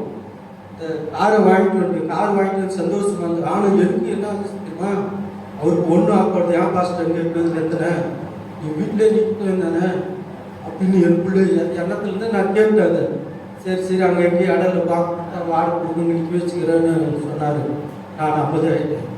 ஏன்னு சொன்னால், நான் உள்ள நினைக்கிறது ஊழியர்கள் நல்லா இருந்தால் தான் நாம் நல்லா இருக்க முடியும். நான் சொல்கிறது அதை நாம் கருத்தில் கொண்டு எப்போவுமே நான் மனதிலே நினைக்கிறேன். அவர் குடும்பங்களையும் அவருடைய ஊழியர்களையும் நான் நினைக்காம நாளே கிடையாது. நான் வரலாம் கூட நான் வரலன்னு தான் சொன்னேன். இவன் என்னன்னா நானே போய் வந்துடும். ஆனால் நானும் என் மனசு கேட்கல. ஆண்டவருக்கு கடைசி நேரத்தில் நம்ம போய் நன்றி சொல்லலாம், ஸ்தோத்திரம் பண்ணலாம், இது நல்ல ஒரு தருன்னு சொல்லிட்டு நான் நாளைக்கு வந்தேன். ஆண்டவருடைய பரிசுத்த நாமத்துக்கு ஸ்தோத்திரம். ஆண்டவர் செய்கிற ஊழியம் செய்து எதனா செய்யணும் என்று உள்ளத்தில் என்னன்னா, இந்த அளவுக்கு பொருளாதாரத்தில் ரொம்ப பெஜாராக இல்லாததுனால எனக்கு ரொம்ப வேதனை இருக்குது. ஒரு 4 பேர் 5 பேர் செஞ்சு ஆளுக்கு ஒரு 100 ரூபாய் போட்டால் கூட ஒரு 500 1000 ஆகுது. எதனா ஒரு செய்யலான்னு எண்ணம் தான் இருக்குது. அப்படி எதனா கூட்டி இது பண்ணலான்னா அதுக்கும் ஒத்து வர மாதிரி தெரியல. எனக்கு இது ஒன்றும் வேதனை ஆயிடுச்சு. சரி என்னடா பண்ணுறதுன்னு கவனாயிருது நான் நினச்சிட்டு. ஆண்டவருடைய பரிசுத்த நாமத்துக்கு ஸ்தோத்திரம். எங்கள் குடும்பங்களுக்கு இன்னும் ஒரு வேதனை இருக்குது. பிள்ளைங்க யாக்கோபுக்குன்னா ஒன்று பண்ணியிருந்தாங்க. ஆண்டவர் உதவி செய்வாங்க. ஆண்டவருடைய பரிசுத்த நாமத்துக்கு ஸ்தோத்திரம். சாட்சி சொல்ல இன்னும் இன்னைக்கு இப்படியாப்பட்ட ஒரு நிலை இருக்கிறதுக்கு ஒரே காரணம் இன்னும் சொல்லுவேன். நான் ஒவ்வொரு நாளும் அந்த வேத புத்தகத்தை முழங்கால் நின்று வாசிப்பேன். அதுதான் எம்எல் ஜப்சிங்காங்க அவங்க அம்மா 10 பேர் ஆம்பளை பிள்ளைங்க. அது உன்னத பாட்டில் இருக்குது. அவர் யார், அவங்க தாய் அவங்களுக்கு சொல்லிக் கொடுப்பாங்களாம். முழங்காலி நின்றே வேதத்தை படிக்க சொல்லி. அதே மாதிரி நானும் அந்த நிகழ்ச்சியை கேட்டு முழங்காலி நின்று வாசிப்பேன், ஸ்தோத்திரம் பண்ணுவேன். அதான் எனக்கு சக்தி, அதான் எனக்கு புத்தி. வேற இதே இல்லை. அது படிக்க நிம்மதி வரும், ஆறுதல் வரும். இந்த கொரோனா டைம் கூட அதான் வேலை. அதுக்கு படிக்க ஆறுதல் அடைஞ்சு நிம்மதி அடைஞ்சு அதெல்லாம் வெளியே சொல்ல முடியாது. எத்தனையோ சந்தோஷத்தை நான் பெற்றுக்கொண்டேன். அதெல்லாம் இல்லைன்னு சொல்லவே முடியாது. ஆண்டவருக்கு தான் தெரியும். அப்படி பரிசுத்த நாமத்துக்கு ஸ்தோத்திரம். இன்னும் வேதாட்சி கூட இந்த பைபிள் வேதம் நம்முடைய மொழியில் கொடுக்குறாங்கன்னா அது ஆண்டவர் செஞ்ச கிருபை அப்படின்னு சொன்னார். அதே மாதிரி தான் இன்னைக்கு நம்ம தமிழ் மொழியில் இன்னைக்கு அது கொடுக்குறாங்கன்னா அது ஆண்டவருடைய கிருபை. பரிசுத்த நாமத்துக்கு ஸ்தோத்திரம். இப்போது இந்த சாட்சிக்காக நன்றி செலுத்துகிறேன், பாஸ்டருக்காக நன்றி செலுத்துகிறேன். அவர் செய்கிற ஊழியர்களுக்காக நான் ஸ்தோத்திரம் செலுத்துகிறேன். இன்னும் என்னுடைய ஜபத்தில் அவருடைய ஊழியர்களை நான் தாங்குவேன். பொருளாதாரத்தில் இன்னும் நாள் முடிஞ்ச வரைக்கும் நான் தாங்குகிறேன். இன்னும் ஜபத்தில் முழுமையாக அவர் குடும்பங்களுக்காக அவருக்காக நான் உள்ள நினைக்கும் போது எனக்கு கண்ணீராக ஜெபிப்பேன். ஸ்தோத்திரம். ஒரே ஒரு சரணம் மட்டும் பாடி இந்த சாட்சியை பிடிக்கிறேன். ஸ்தோத்திரம். உன்னதமானவரே எனக்கு அடக்கலம் கோட்டை நீ, உன்னதமானவரே எனக்கு அடக்கலம் கோட்டை நீ. உன்னாமம் சொல்ல சொல்ல என் உள்ளம் இனிக்கிதையா. உன்னாமம் சொல்ல சொல்ல என் உள்ளம் இனிக்கிதையா. இயேசுவே என் உள்ளம் இனிக்கிதையா. உன்னதமானவரே எனக்கு அடக்கலம் கோட்டை நீ. ஆண்டவருடைய பரிசுத்த நாமத்துக்கு ஸ்தோத்திரம். எங்கள் குடும்பத்தில் எங்கள் பிள்ளைகள் எங்கள் குடும்பத்துக்காக நினைத்துக் கொண்டு ஜெபிக்கும்படி அன்போடு கேட்டுக்கொள்கிறேன். சாட்சி சொல்ல 2020 நிறைய போராட்டம், ஆனாலும் ஆண்டவர் ஜீவனை கொடுத்துருக்கிறாரு. வீட்டில் அம்மா இறந்துட்டாங்க, என் சகோதரிக்கு நிறைய உடம்பு சரியில்லை, மன நிம்மதியே இல்லை. இந்த 2020 ஒன்று நினச்சி சந்தோஷப்பட்டா இன்னொன்று கரெக்டாக தேடி நம்மளை தேடி வரும். அவ்வளோ பிரச்சனையிலேருந்து நாங்கள் ஜெபம் பண்ணுவோம். பிரதரும் சிஸ்டரும் ப்ரேயர் பண்ணுறப்போ சாயந்தர நேரத்தில் மனசு கஷ்டத்தோடு நான் போய் அங்கே உட்காந்தா அதுக்கேற்ற மாதிரி வசனம் வரும். நான் அப்பாவை என் பொண்ணுக்கு சொல்லுவேன், குட்டிமா நம்ம கூடவே ஆண்டுறாரா, நம்ம போய் மனசு கஷ்டத்தோடு உட்காரப்போ அந்த கரெக்டாக அந்த வசனம் நமக்கு வருது அப்படின்னு சொல்லிட்டு நான் நிறைய சந்தோஷப்படுவேன். நான் நிறைய இந்த வருஷம் ஃபுல்லாக நிறைய துக்கத்தை அனுபவிச்சிருக்கேன். எங்கள் அக்காவுக்கு உடம்பு சரியில்லை, எங்கள் அம்மா இறந்துட்டாங்க. அந்த வேதனையே என்ன ஆச்சுன்னு எனக்கு 500 சுகர் ஏறிடுச்சு.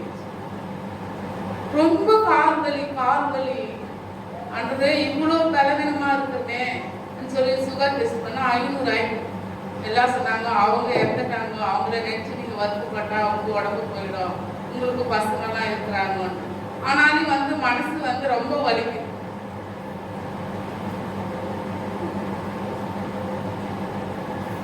உங்களுக்கு யாருமே இல்லை, தாய் இல்லை, தகப்பு இல்லை, சகோதரன் இல்லை. ஒரு சகோதரன் நாங்கள் இருக்கிறது 4 பொண்ணு தான். நமக்கு பழைய சொல்ல கூட யாரும் இல்லையே. அம்மா வருஷம் கிறிஸ்துமஸ் ஆனா வருவாங்க, இந்த வருஷம் கிறிஸ்துமஸ் நிச்சயமா நாங்கள் கொண்டாடவே இல்லை.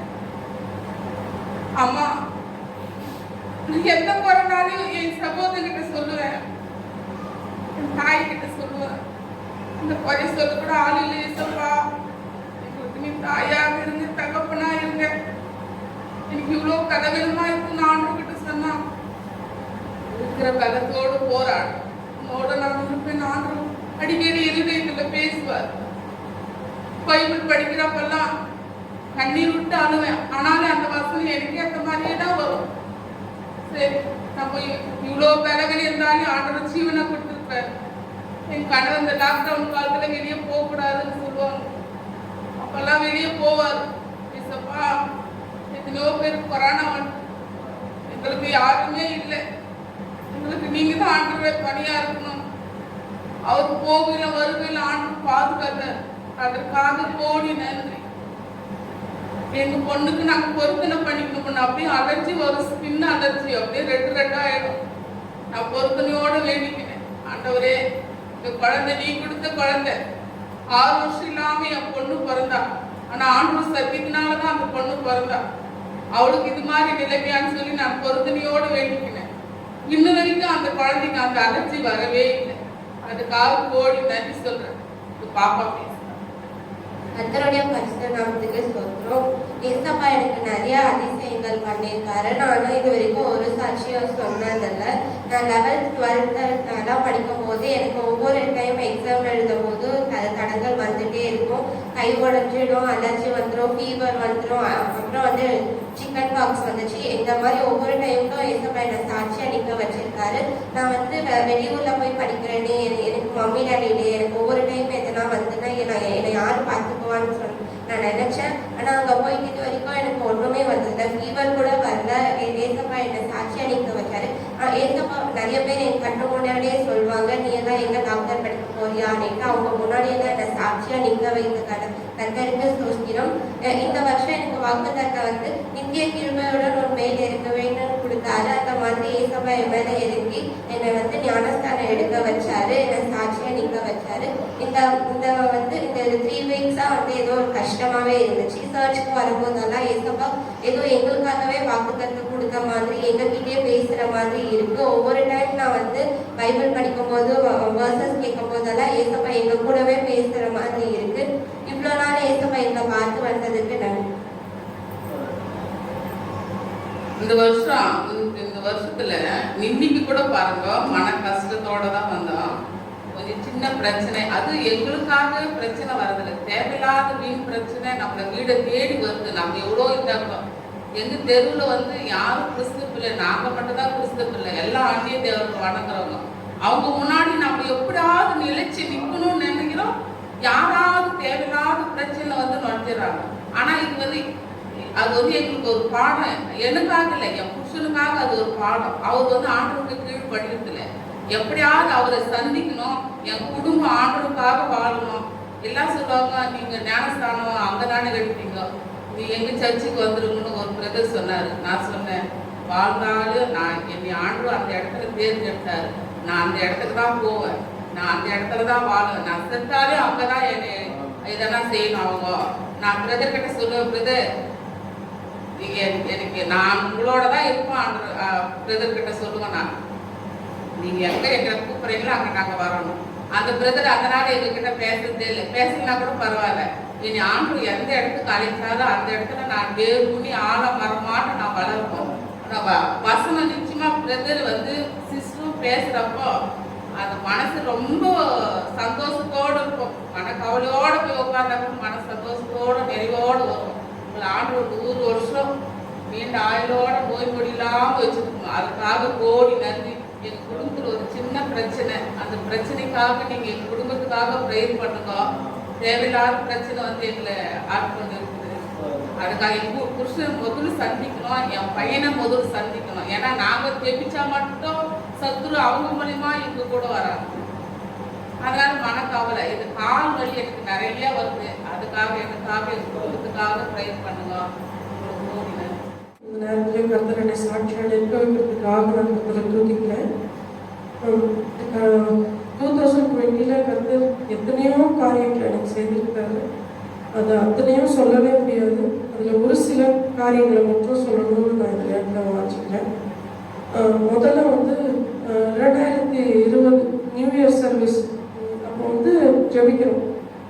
ஜெபிச்சுட்டு இருக்கும்போது எப்பவுமே ஏதாவது ஒரு ஆசீர்வாதத்துக்காக தான் நான் வந்து ஜெபிச்சு பழக்கம்.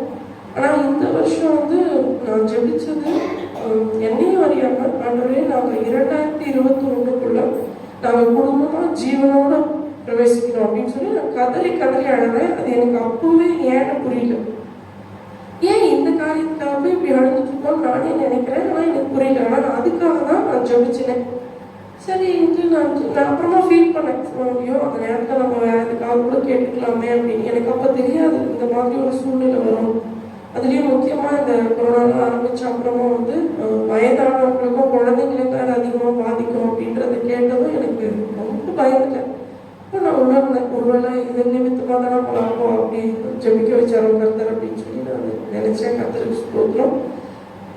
அதுக்கப்புறம் தொடர்ந்து இந்த லாக்டவுன்லாம் ஆரம்பித்தப்பறம் கொஞ்ச நாளில் ப்ரேயர் ஆரம்பிச்சிச்சு. சர்ச் ப்ரேயரில் ஃபோனில் கனெக்ட் பண்ண ஆரம்பித்தப்போ முதல்ல எனக்கு சந்தோஷமாக இருந்தது. ஆனால் கொஞ்ச நாள்லேயே ஒரு 1 வீக் 2 வீக்ஸ்குள்ளவே வர வார்த்தையெல்லாம் பார்த்தா கர்த்தர் வந்து என்ன போடுறதுக்காக தான் கொரோனாவே வர வச்சுருக்காருன்ற அளவுக்கு எனக்கு நான் நினச்சிக்கிட்டேன். ஏன்னா அத்தனை வார்த்தைகளும் என்னுடைய குற்றங்களை வந்து கர்த்தர் சுட்டி காமிச்சிச்சா என்னோட பேசினேன்.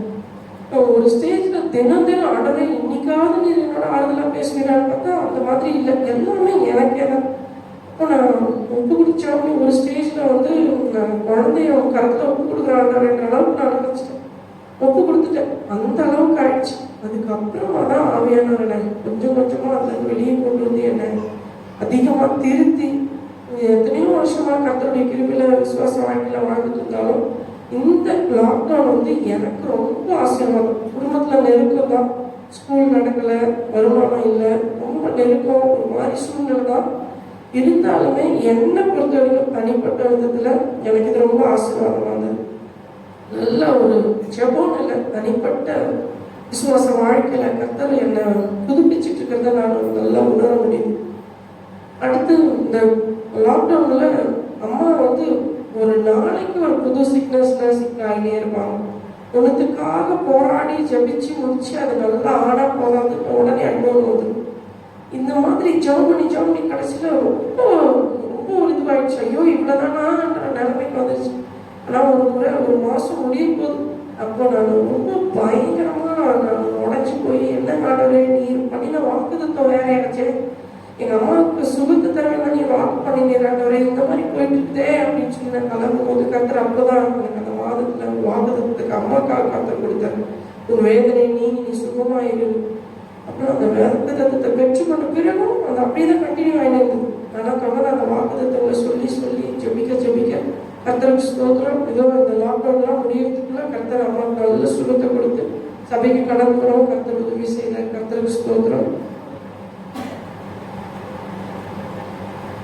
எப்பவுமே வந்து பாப்பா சிக்காயினே இருப்பான்.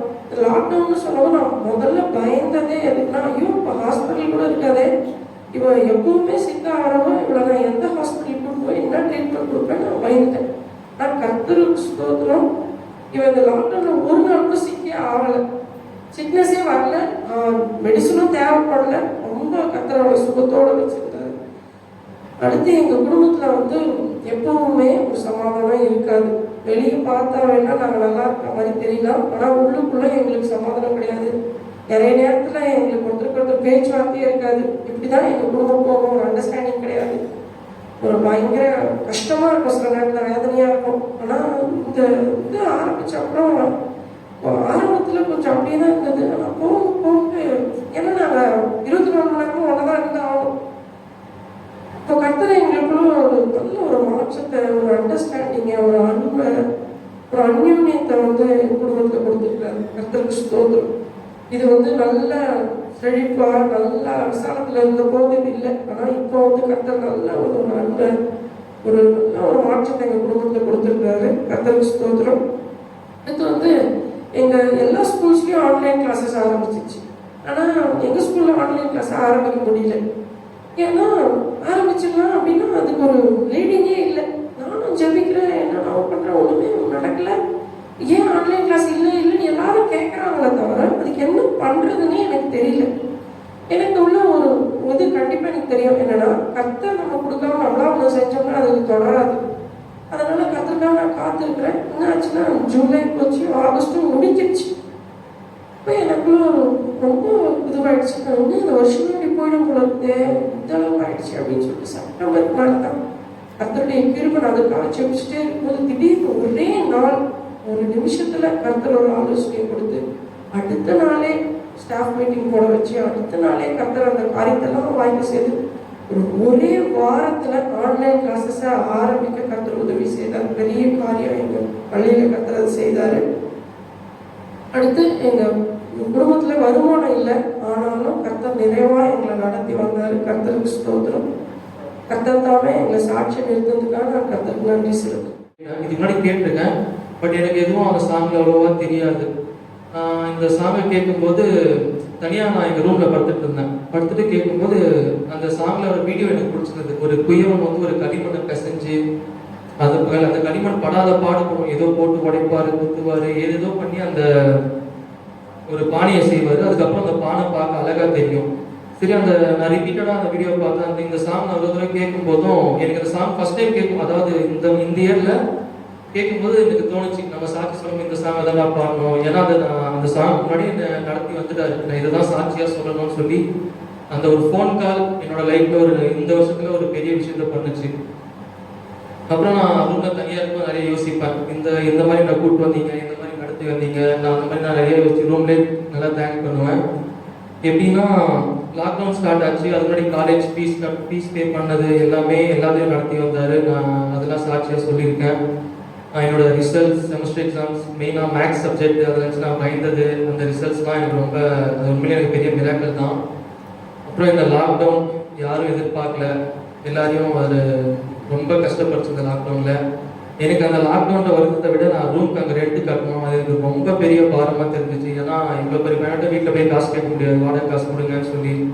சரி நான் யோசிச்சுட்டே இருந்தேன். நான் இந்த வருஷத்தில் உண்மையாக சொல்கிறேன், நான் இந்த வருஷம் ப்ரேயர் பண்ண மாதிரி என் லைஃப் டைமில் இது வரைக்கும் நான் எப்பவுமே ப்ரேயர் பண்ணது கிடையாது.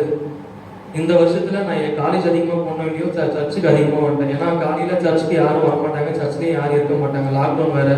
பக்கத்தில் குணநாகம்மா தான் பாவம் டெய்லி சாவி எடுத்து கொடுப்பாங்க. அவங்களே பாவம் கொடுத்துட்டு சரிச்சிட்டாங்களே என்னவோ. டெய்லி நான் வந்து சாவி வாங்கிட்டு ஒரு 10-11 உள்ளே வந்தேன்னா ஒரு 1:30 மணிக்கு உள்ளே தான் இருப்பேன். ப்ரேயர் கொஞ்ச நேரம் பண்ணிப்பேன், பைபிள் கொஞ்ச நேரம் வாசிப்பேன். இந்த அட்மாஸ்பியர் எனக்கு ரொம்ப பிடிக்கும். சர்ச்சில் இருக்கும்போது சைலண்டாக இருக்கும், யாரும் இருக்க மாட்டாங்க. எங்கே உட்காரணும்னு தோணுதோ அங்கே போய் உட்காந்துருப்பேன்.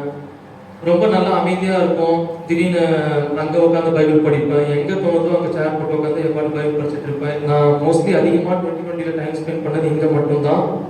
அப்போ நான் சர்ச்லேயே ப்ரேயர் பண்ணேன், ஆண்டவரே இந்த மாதிரி நான் ரூம் ரெண்ட் கட்டணும், இது வரைக்கும் நீங்கள் நடந்துட்டீங்க, இதுக்கு மேலும் நீங்கள் தான் நடத்துவீங்க எனக்கு தெரியும். ஏன்னா எனக்கு வேறு வழி தெரியாது, அந்தளவுக்கு எனக்கு ஞானமும் கிடையாது, எனக்கு அந்தளவுக்கு ஒரு பெரிய கான்டாக்ட்ஸும் இல்லை, எதுவும் இல்லை. எனக்கு நீங்கள் தான் நடத்தணும், எனக்கு தெரிஞ்சதெல்லாம் நீங்கள் தான், இது வரைக்கும் நான் எல்லாமே நீங்கள் தான் பண்ணியிருக்கீங்க. நான் சொன்னேன் நான் டெய்லி ப்ரே பண்ணுவேன். ஒரு 1 வீக் தான் நான் ப்ரே பண்ணியிருப்பேன். என்ன பண்ணுறது, ரூம் ரெண்ட் என்னதான் கவர்மெண்ட் ரூல்ஸ் போட்டாலும் அவங்க ரேட்டு கேட்பாங்க, நல்லா தெரிஞ்ச விஷயம்தான். சரி நான் ப்ரேயர் பண்ணுறதுனா ஒரு நாள் ஈவினிங் இருக்கும். நான் ப்ரேயர் பண்ணிட்டு ஒரு 4-5 மணிக்கு மேலே வீட்டில் இருந்தேன். வீட்டில் இருக்கும்போது நான் காலேஜ் அங்கே இருக்கும்போது நான் ஒரு ரெஸ்டாரண்ட்டில் பார்ட் டைம் ஜாப் பார்த்துட்டு இருந்தேன். மார்னிங் காலேஜ் போயிட்டு ஈவினிங்கில் ஒரு ரெஸ்டாரண்ட்டில் பார்ட் டைம் ஜாப் பார்த்துட்டு இருந்தேன். சரி நான் ஒரு தடவை நினச்சி பார்த்தேன், அங்கேருந்து நம்ம மறுபடியும் ஒர்க் கூப்பிட்டா நல்லா இருக்குமே அப்படின்னு சொல்லி நான் யோசிச்சிருக்கேன். சரி என்ன பண்ணுறதுன்னு தெரியாமல் இங்கேயே நிறைய இடத்துல விசாரித்தேன். ஏதாவது ஒரு கம்பெனிலையாவது ஒரு டெம்பரரி ஏதாச்சும் ஒர்க் கிடைக்குமா, போயிடலாமா, ஏதாச்சும் எப்படியாச்சும் நம்ம பண்ணணுமேன்னு சொல்லிட்டு நான் நிறையா ஃபீல் பண்ணேன், நிறைய யோசித்தேன். கையில் வேறு சுத்தமாக காசு இல்லை, என்ன பண்ணுறதுன்னு சொல்லிட்டு நான் நிறையா ஃபீல் பண்ணேன். சரி போகட்டும் பார்த்துக்கலாம் அப்படின்னு சொல்லிட்டு ஒரு நாள் ஈவினிங், நான் உண்மையிலே சொல்கிறேன், உண்மையிலே அன்எக்ஸ்பெக்டட் தான். நான் வீட்டில் சும்மா தான் படுத்துட்டு இருந்தேன். என் ஃப்ரெண்டு ஒருத்தன் கால் பண்ணான், இந்த மாதிரி நண்பா வேலை இருக்கு நண்பா வரியான்னு சொல்லி கேட்டேன். என்னடா வேலை, எங்கன்னா நம்ம ரெஸ்டாரண்ட்ல தான் ஓனர் கூப்பிட்டு சொன்னார், ஆள் தேவைப்படுது, உன்னை தான் கூப்பிட்டு சொன்னார் நண்பா, வேறு யாரும் அவைலபிள் இப்போதைக்கு, நீ அவைலபிளா அப்படின்னு கேட்டான். ஓகேடா நல்ல விஷயம் தான், நான் வீட்டில் கேட்டுட்டு அவனுக்கு ஈவினிங்குள்ளே கால் பண்ணுறேன் அப்படின்னு சொன்னான். ஈவினிங்குள்ளே கால்லாம் பண்ணாத, நீ நாளைக்கு மார்னிங்கே கிளம்பி வந்துடு, நான் ஓனர்கிட்ட டைம் கேட்டேன், நாளைக்கு மார்னிங் இருக்குன்னா நாளைக்கு மார்னிங்கே நீ கிளம்பி வந்தால் தான் உனக்கு வேலை அப்படின்னு சொல்லிட்டான். எனக்குள்ள ஒரு டவுட், எப்படியோ லாக்டவுன் டைம், சேலம் வேறு கொரோனாவில் செகண்ட் பிளேஸ் அது இதுன்னு சொல்லிட்டானுங்க, என்ன பண்ணுறது, எப்படியோ வீட்டில் போனால் அலோவ் பண்ண மாட்டாங்களே. சரி நான் டவுட்டாக தான் சொன்னேன், இதுடா நான் கேட்டு கால் பண்ணுறேன், நீ வேறு யாரும் ஃபிக்ஸ் பண்ணுறாத, நான் வந்துடுறேன், ஏதாச்சும் நான் சொல்லிட்டு நான் வரேன், நீ ஓனர்கிட்ட சொல்லிடு, யாருக்கு வேறு யாரும் மாற்றிடாதீங்க அப்படின்னு நான் சொல்லியிருந்தேன். சரி நான் முடிஞ்சவரை நாளைக்கு மார்னிங் 1 o'clock கூட நீங்கள் இருக்கணும், ஏன்னா 1 o'clock ரெஸ்டாரண்ட் ஓப்பன் பண்ணுற டைமு, அதுக்குள்ளே நீங்கள் இருக்கணும்டா அப்படின்னு சொல்லியிருந்தான். சரி நானும் வீட்டில் எப்படி ஒத்துக்க மாட்டேன் டவுட்டில் ட்ரெஸ்லாம் பேக் பண்ண ஆரம்பிச்சிட்டேன். வீட்டில் யாரும் இல்லை, அம்மா வேலைக்கு போயிட்டாங்க, அப்பா வேலைக்கு போயிட்டாங்க. எல்லாம் 6 மணிக்கு மேலே வரும், நான் மட்டும் தனியாக இருக்கேன். என் பாட்டுக்கு பேக் எடுத்து ட்ரெஸ் எல்லாம் பேக் பண்ணிட்டு பேக் எல்லாம் ரெடியாக வச்சுட்டேன். காலையில் 6 மணிக்கு பஸ்ஸு, ட்ரெயினும் புக் பண்ணல. சரி காலையில் கிளம்பலாம் அப்படின்னு சொல்லிட்டு நான் வெயிட் பண்ணும்போது பயந்துட்டே இருந்தேன், எப்படியோ வீட்டில் சொன்னால் வேணாம்னு சொல்லுவாங்களோ அப்படின்னு. நேராக வந்தாங்க, அப்பா வந்தார், கேட்டேன் இந்த மாதிரி ஒர்க் இருக்குப்பா கிளம்புறாரு. ஃபஸ்ட்டு ரெஸ்பான்ஸு வேணாம்ப்பா போகாதேன். இல்லைப்பா நல்ல சான்ஸு, போயிட்டா இப்போ நாங்கள் யூஸ்ஃபுல்லாக இருக்கோம் அது இதுன்னு நான் சொன்னேன். இல்லை வேணாம், அவர் இன்னும் சொன்னால் டென்ஷன் ஆகிடுவார். சரி நானும் அமைதியாகிட்டு எதுவும் சொல்லி அப்புறம் பேக் படிச்சதெல்லாம் பார்த்தாரு, அமைதியாக பார்த்துட்டு உள்ளே போயிட்டாரு. நானும் ரோட் சைடு போயிட்டேன். சரி போயிட்டு வரப்போ அம்மா வந்தாங்க, அம்மாட்ட சொன்னேன் இந்த மாதிரி கிளம்புறோம் நாளைக்குன்னா. அப்புறம் மறுபடியும் 2 பேர்கிட்டையும் சொன்னேன், நல்ல சான்ஸ் நான் மிஸ் பண்ணக்கூடாது, நிறைய தேவை இருக்குது, எத்தனை நாள் தான் நான் எப்படி இருக்கிறது அதுன்னு நான் கேட்டப்புறம் சரி போப்பா அதுன்னு சொல்லிட்டு ஏதோ பேசி சமாளித்து அதுக்கு ஒரு தேங்க்யூ போட்டு நானும் கிளம்பி போயிட்டேன். நான் போகும்போது எனக்குள்ள நிறைய தாட்ஸ் போயிட்டே இருந்துச்சு. ஃபஸ்ட்டில் போகும்போது போனோமா அப்போனா ஓகே ஆஃப் டைம் இது பார்ட் டைம் ஜாப் ஏதோ செஞ்சுட்டோம், நான் கொஞ்ச நேரம் நான் ஃபுல் டைம் ஜாப் இப்போ நான் செய்கிறது, நிறைய குடில் பார்க்க சொல்லுவாங்க எப்படி அது நான் யோசிச்சுட்டே போனேன். அங்கே போனால் அது சச்ச மிராக்கிள் தான். ஒரு நாள் அதாவது மார்னிங் ஆஃப்டர்நூன் 1 o'clock போனால் நைட்டு 12:30 வரும். நாங்கள் ரூமுக்கு திரும்பி போக இங்கே ஒர்க் முடிச்சுட்டு போக அந்த டைம் ஆகும். ஒவ்வொரு நாளும் நான் பார்த்தது ஒருத்தர் 4 குடில் பார்க்கும். அங்கே வந்து குடிலாக இருக்கும், ஒரு வீடு மாதிரி இருக்கும், சின்ன சின்ன கொட்டாய் மாதிரி டென்ட் மாதிரி இருக்கும் அந்த ரெஸ்டாரண்ட்டில். ஒருத்தர் வந்து 4 பேர் 4 குடில் பார்க்கணும்.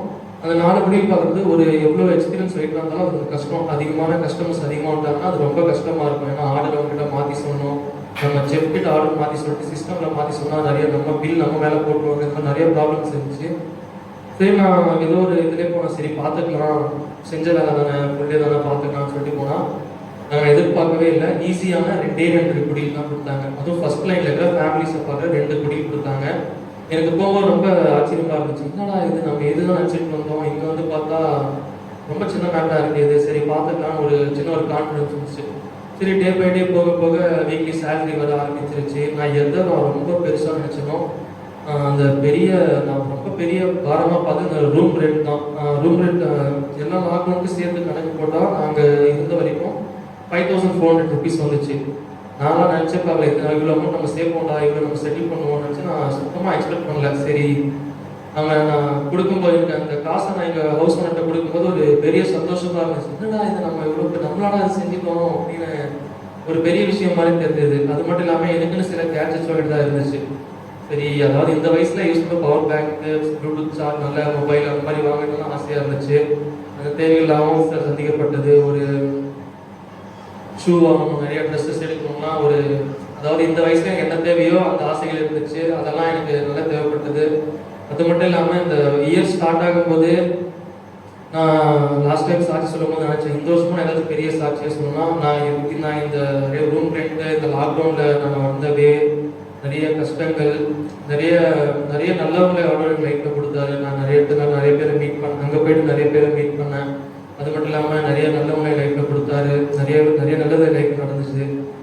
எல்லாமே நான் எதிர்பார்க்காம தான் இருந்துச்சு. நான் எப்பவுமே என் லைஃப்பில் நான் ஒழுங்காக ப்ரேயர் பண்ண ஆரம்பித்த அப்புறம் நான் ரொம்ப பெருசாக பார்க்குறேன். இந்த விஷயம் ரொம்ப பெருசாக தெரியும். இதெல்லாம் எப்படா நமக்கு நடக்கும், எப்படா முடியும், இப்போ ஏதாவது ஒரு பெரிய விஷயமா இருக்குன்னா ரொம்ப பெருசாக இருக்குது, இது எப்போ இதெல்லாம் நமக்கு நடக்குமா முடியுமா நினைக்கும் போது அது முடியும் போது ஜஸ்ட் ஒரு காற்றடிச்சு ஒரு தூசி அந்த பக்கம் போன பார்த்துட்டு இருக்கும். அந்தளவுக்கு சிம்பிளாக முடிஞ்சிடும். அந்த மாதிரி தான் எனக்கு நடந்த ஒவ்வொரு விஷயமும் நடந்திருக்கு. இனிமேலும் நிறைய தேவைகள் இருக்குது, நிறைய ப்ராப்ளம்ஸ் இருக்குது, நிறைய தேவையில்லாத போராட்டங்கள் இருக்குது. அதுக்காக எனக்காக எல்லாரும் உங்கள் ப்ரேயர்